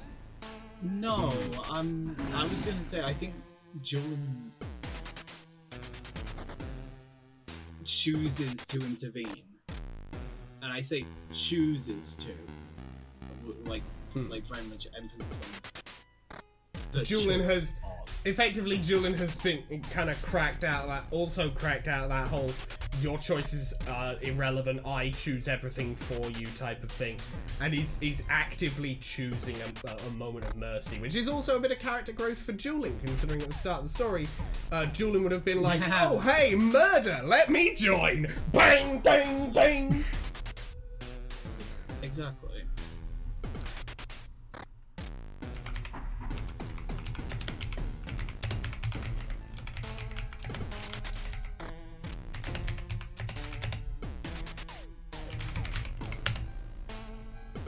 I do think Julian does say something along the lines of, and just to get at Alcina, she's not even worth the effort to kill, or something like that. And it is a line purely, it is something said purely as a bar at Alcina, to imply that even though she is the top of the hemo spectrum, that does not mean that everyone has to, I don't know, put in effort. Like, And put in, like, effort, I guess. Yeah. around her. Yeah. Like, I do like the idea of basically Damasa is convinced, but it's just like, one more, bang, and just blasts Alcina's fucking knee. Just kneecaps her. Just, it's not gonna kill her, but Maybe Alcina could get confined to a car arrest. yeah. Like they're like, stuck okay, with, well, stuck with Arthur. and Masson, funny enough. Yeah. The guy, So Masson's the like, guy oh she is hey, most you annoyed finally by came and up and this joined me up here. Oh, cool. horrible, Arthur's like, stinking God thing. fucking damn it, and Alcina's like, God fucking damn it. Yeah. I'd also like to imagine that Masson has managed to fix the radio now. Oh yeah. Hey, you're just in time. The radio works again. And it happens to And be he like just put- the kind of music that she despises the most in the multiverse. It's achy breaky heart.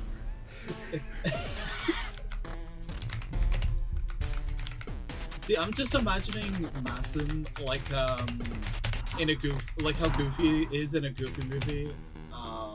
Is it a Goofy movie or is it Goof Troop where they where him and Max are fighting over the like what's playing on the radio? There's no way this movie could be extremely goofy. Oh! I'm definitely gonna watch those too. Hey, guess what? I've got Disney Plus because $1.99 for 4 months. Watch Andor Season 2. I will when my dad is available because we're watching it together. Oh, But in the that's so meantime, cool. I'm gonna watch Hercules, Emperor's New Groove, Hunchback of Notre Dame, The Great Mouse Detective, and both Goofy movies. That's fair. And Aladdin Okay, 3 King so- of Thieves. Nice. Alcina is then confined to car arrest, achy breaky heart, on loop for ages, stuck with the one with the accent, and that stinking thing in the boot. Tish. There's a little punchline of the arc. Yeah, like in like. This is it, and the to be continued arrow comes on the screen. Yeah, credits roll on this as we see the car driving away, the winch cable sort of stretching back behind the camera, and I'll see this just like as Achy Breaky Heart just echoes through the void. Feels very much like the end of like with Masson singing along, of course.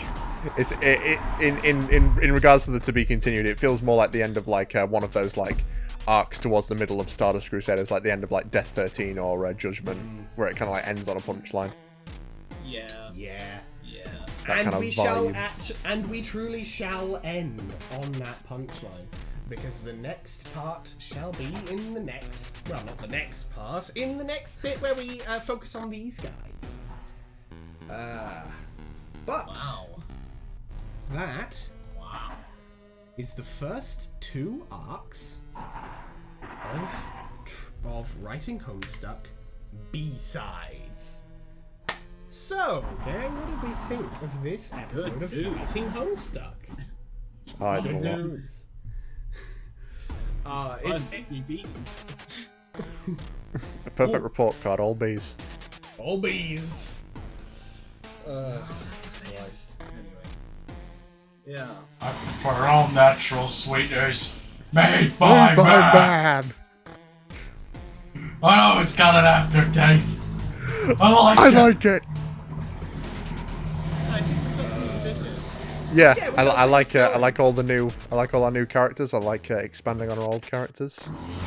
Shit is moving. Much like that Much fucking like all the fucking motorbike, cars I guess. outside. Much like all the traffic that has decided that it wants to prove Yeah, how loud it really. is to everybody. Hey, no. It's completely fitting. They were providing the background sound effects for Masson driving the Beetle. Yeah, the Beetle has like 27 different engines that it just uses at random. You know, sometimes it's a V8, sometimes it's an inline 3 piston. Sometimes it's pedal power. Sometimes it's the Flintstones. So, guys, anything else we want to say at the end of this episode? Arthur, what are your thoughts? That's good fun. Hell yeah. Hell yeah. Should I give it a little hint as to what we're doing next time as well? What do you want? Okay, so I've got 1 no, 1 maybe. That just Yes, means- absolutely. Just to be difficult. My vote is the same as yours, Alex. Realistically. Mine was do what you want. fuck it, yeah, I'll give it a little hint. Okay. The next video we're going to be doing in Writing Homestuck is going to be Friendsim Scratch. We're going back to the Friendsim session and seeing how that Scratch session there went. But yes. Yeah, I guess outro time is upon us. If you liked this video, hit the like button. If you very much like this video and want to see more like it, hit that subscribe button. We upload episodes of our main series, Reading Homestuck, every Monday or Tuesday, depending on your time zone. And we upload other things, such as this, on Thursdays or Fridays, again, depending on your time zone. Other than this, on Thursdays or Fridays, we also do things such as Diggin' Rimper, our tabletop, well, not it's our improv comedy Danganronpa parody board game thing, and we also do Dicey Deeds, that being our tabletop role-playing game series. Currently in Dicey Deeds, our primary thing is Lancer. However, yeah, it's a good time. It's a mech tabletop RPG where we play as the Canaries, a Suicide Squad-esque group of various strange individuals, some convicts, some experiments.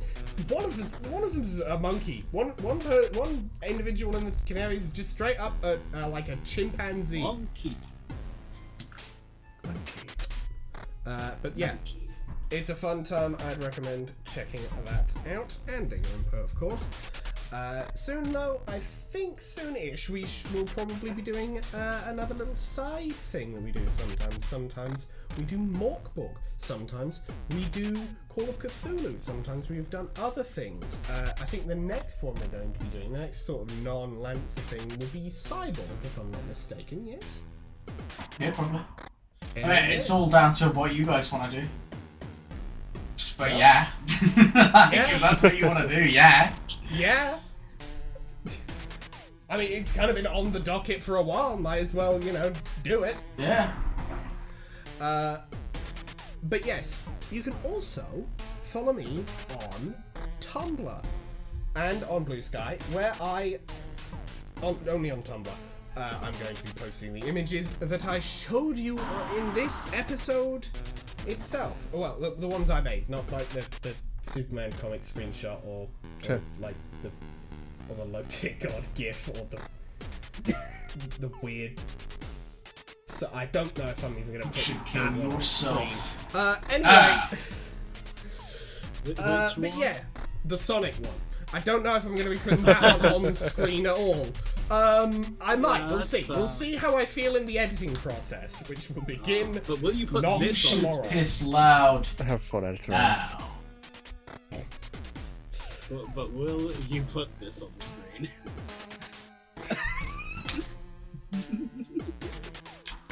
I'm gonna say unlikely. I'm not gonna.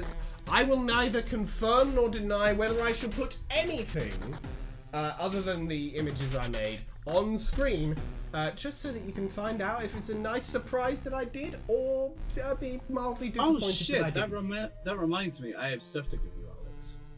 Oh shit! Nice. Well, I'll find out what that is, probably after this video is even up, or at the very least after I've started editing it. I don't know. But, yes, you can find the images I made for this here video on Tumblr. Not on Blue Sky, because Blue Sky's image posting capabilities are bad. They're not very good. They're not very good at all, especially not if it's a GIF, and I do make GIFs for these sometimes. For example, Sunform Nemina. I'm not going to put Sunform Nemina on screen. If you want to know what Sunform Nemina looks like and you don't already, go to Tumblr. That's where it is. All 4 versions of it. But you can also send me asks, send me DMs, send me whatsoever you choose. YouTube does sometimes eat comments. It is very frustrating when that happens. So, if you had something you really wanted to say to me, or someone else here, you can send it to me over on Tumblr, and I will be able to actually see it. Or on Blue Sky. But I'll be honest, I'm not really using Blue. I'm still going to use the link, but it's like I'm not there as often at this stage. But you can also follow June on Blue Sky, Tumblr, and on Instagram. June. Yes. You can follow me on those places. I went to a convention recently and did a photo shoot. So Hell yeah. Content Content You on the want Crack content? Souls Do you Instagram? want- My do- god. Do you want to see photos of good edited photos of my friends Trish Una cosplay? I sure fucking hope you do. I certainly do. If you don't, what is your level of taste? There the go. Shout out Baron Cosplays. Yeah, baby. Yeah. Anyway, yeah. But yes, follow me. absolutely If you do wanna see head that over to content. those places. Oh. If you don't, go over there anyway. Might as well give it a go. Yeah. Yes. Absolutely. Go there anyway. And Arthur, you can follow Arthur on Twitch. Arthur. Yeah, so I stream on Twitch at twitch.tv/PENNEDIIG. That's Pendraig. I'm streaming on Mori currently. This next video I'll be doing, this next stream I'll be doing, which will probably be the stream I just did when this goes out, or the stream I did 2 weeks ago, depending on the timeline, is I'm just jobbing about doing side quests. I'm just having fun. Yeah, baby. But yeah, it's nice. I've been having a real resurgence of like classical RPGs, and I think the next thing I'm gonna do is I'm gonna go back to Deltarune and do the Snowgrave route after I've done Amori, and play through chapters 3 and 4, because you know what? The fact that Asgore didn't run over a child is kind of disappointing, and I need to know what did happen. Because I kind of fuck with that guy low-key heavy. And He's divorced as hell. Yeah, and if we Wait, I gotta announce the time I stream at. I stream at 7 PM GMT, which is 1 PM Pacific Standard, 2 PM Eastern Standard. There you go. And it's for about like 2 to 3 hours, usually 2. Yes. Cool. And if the schedules line up and times line up, maybe some of us will be over there hanging out with Arthur as Deltarune goes. Maybe. Blur. Blur. And Mason, do you have anything you wish to say at the end of this here episode of Writing Homestuck? Only to say thank you all so much for watching. We love making these. We hope you enjoy watching them. Yeah, keep an eye out for more Digging Rimper and Lancer in the near future, and more reading Homestuck, Hiveswap, Friendsim as always every week.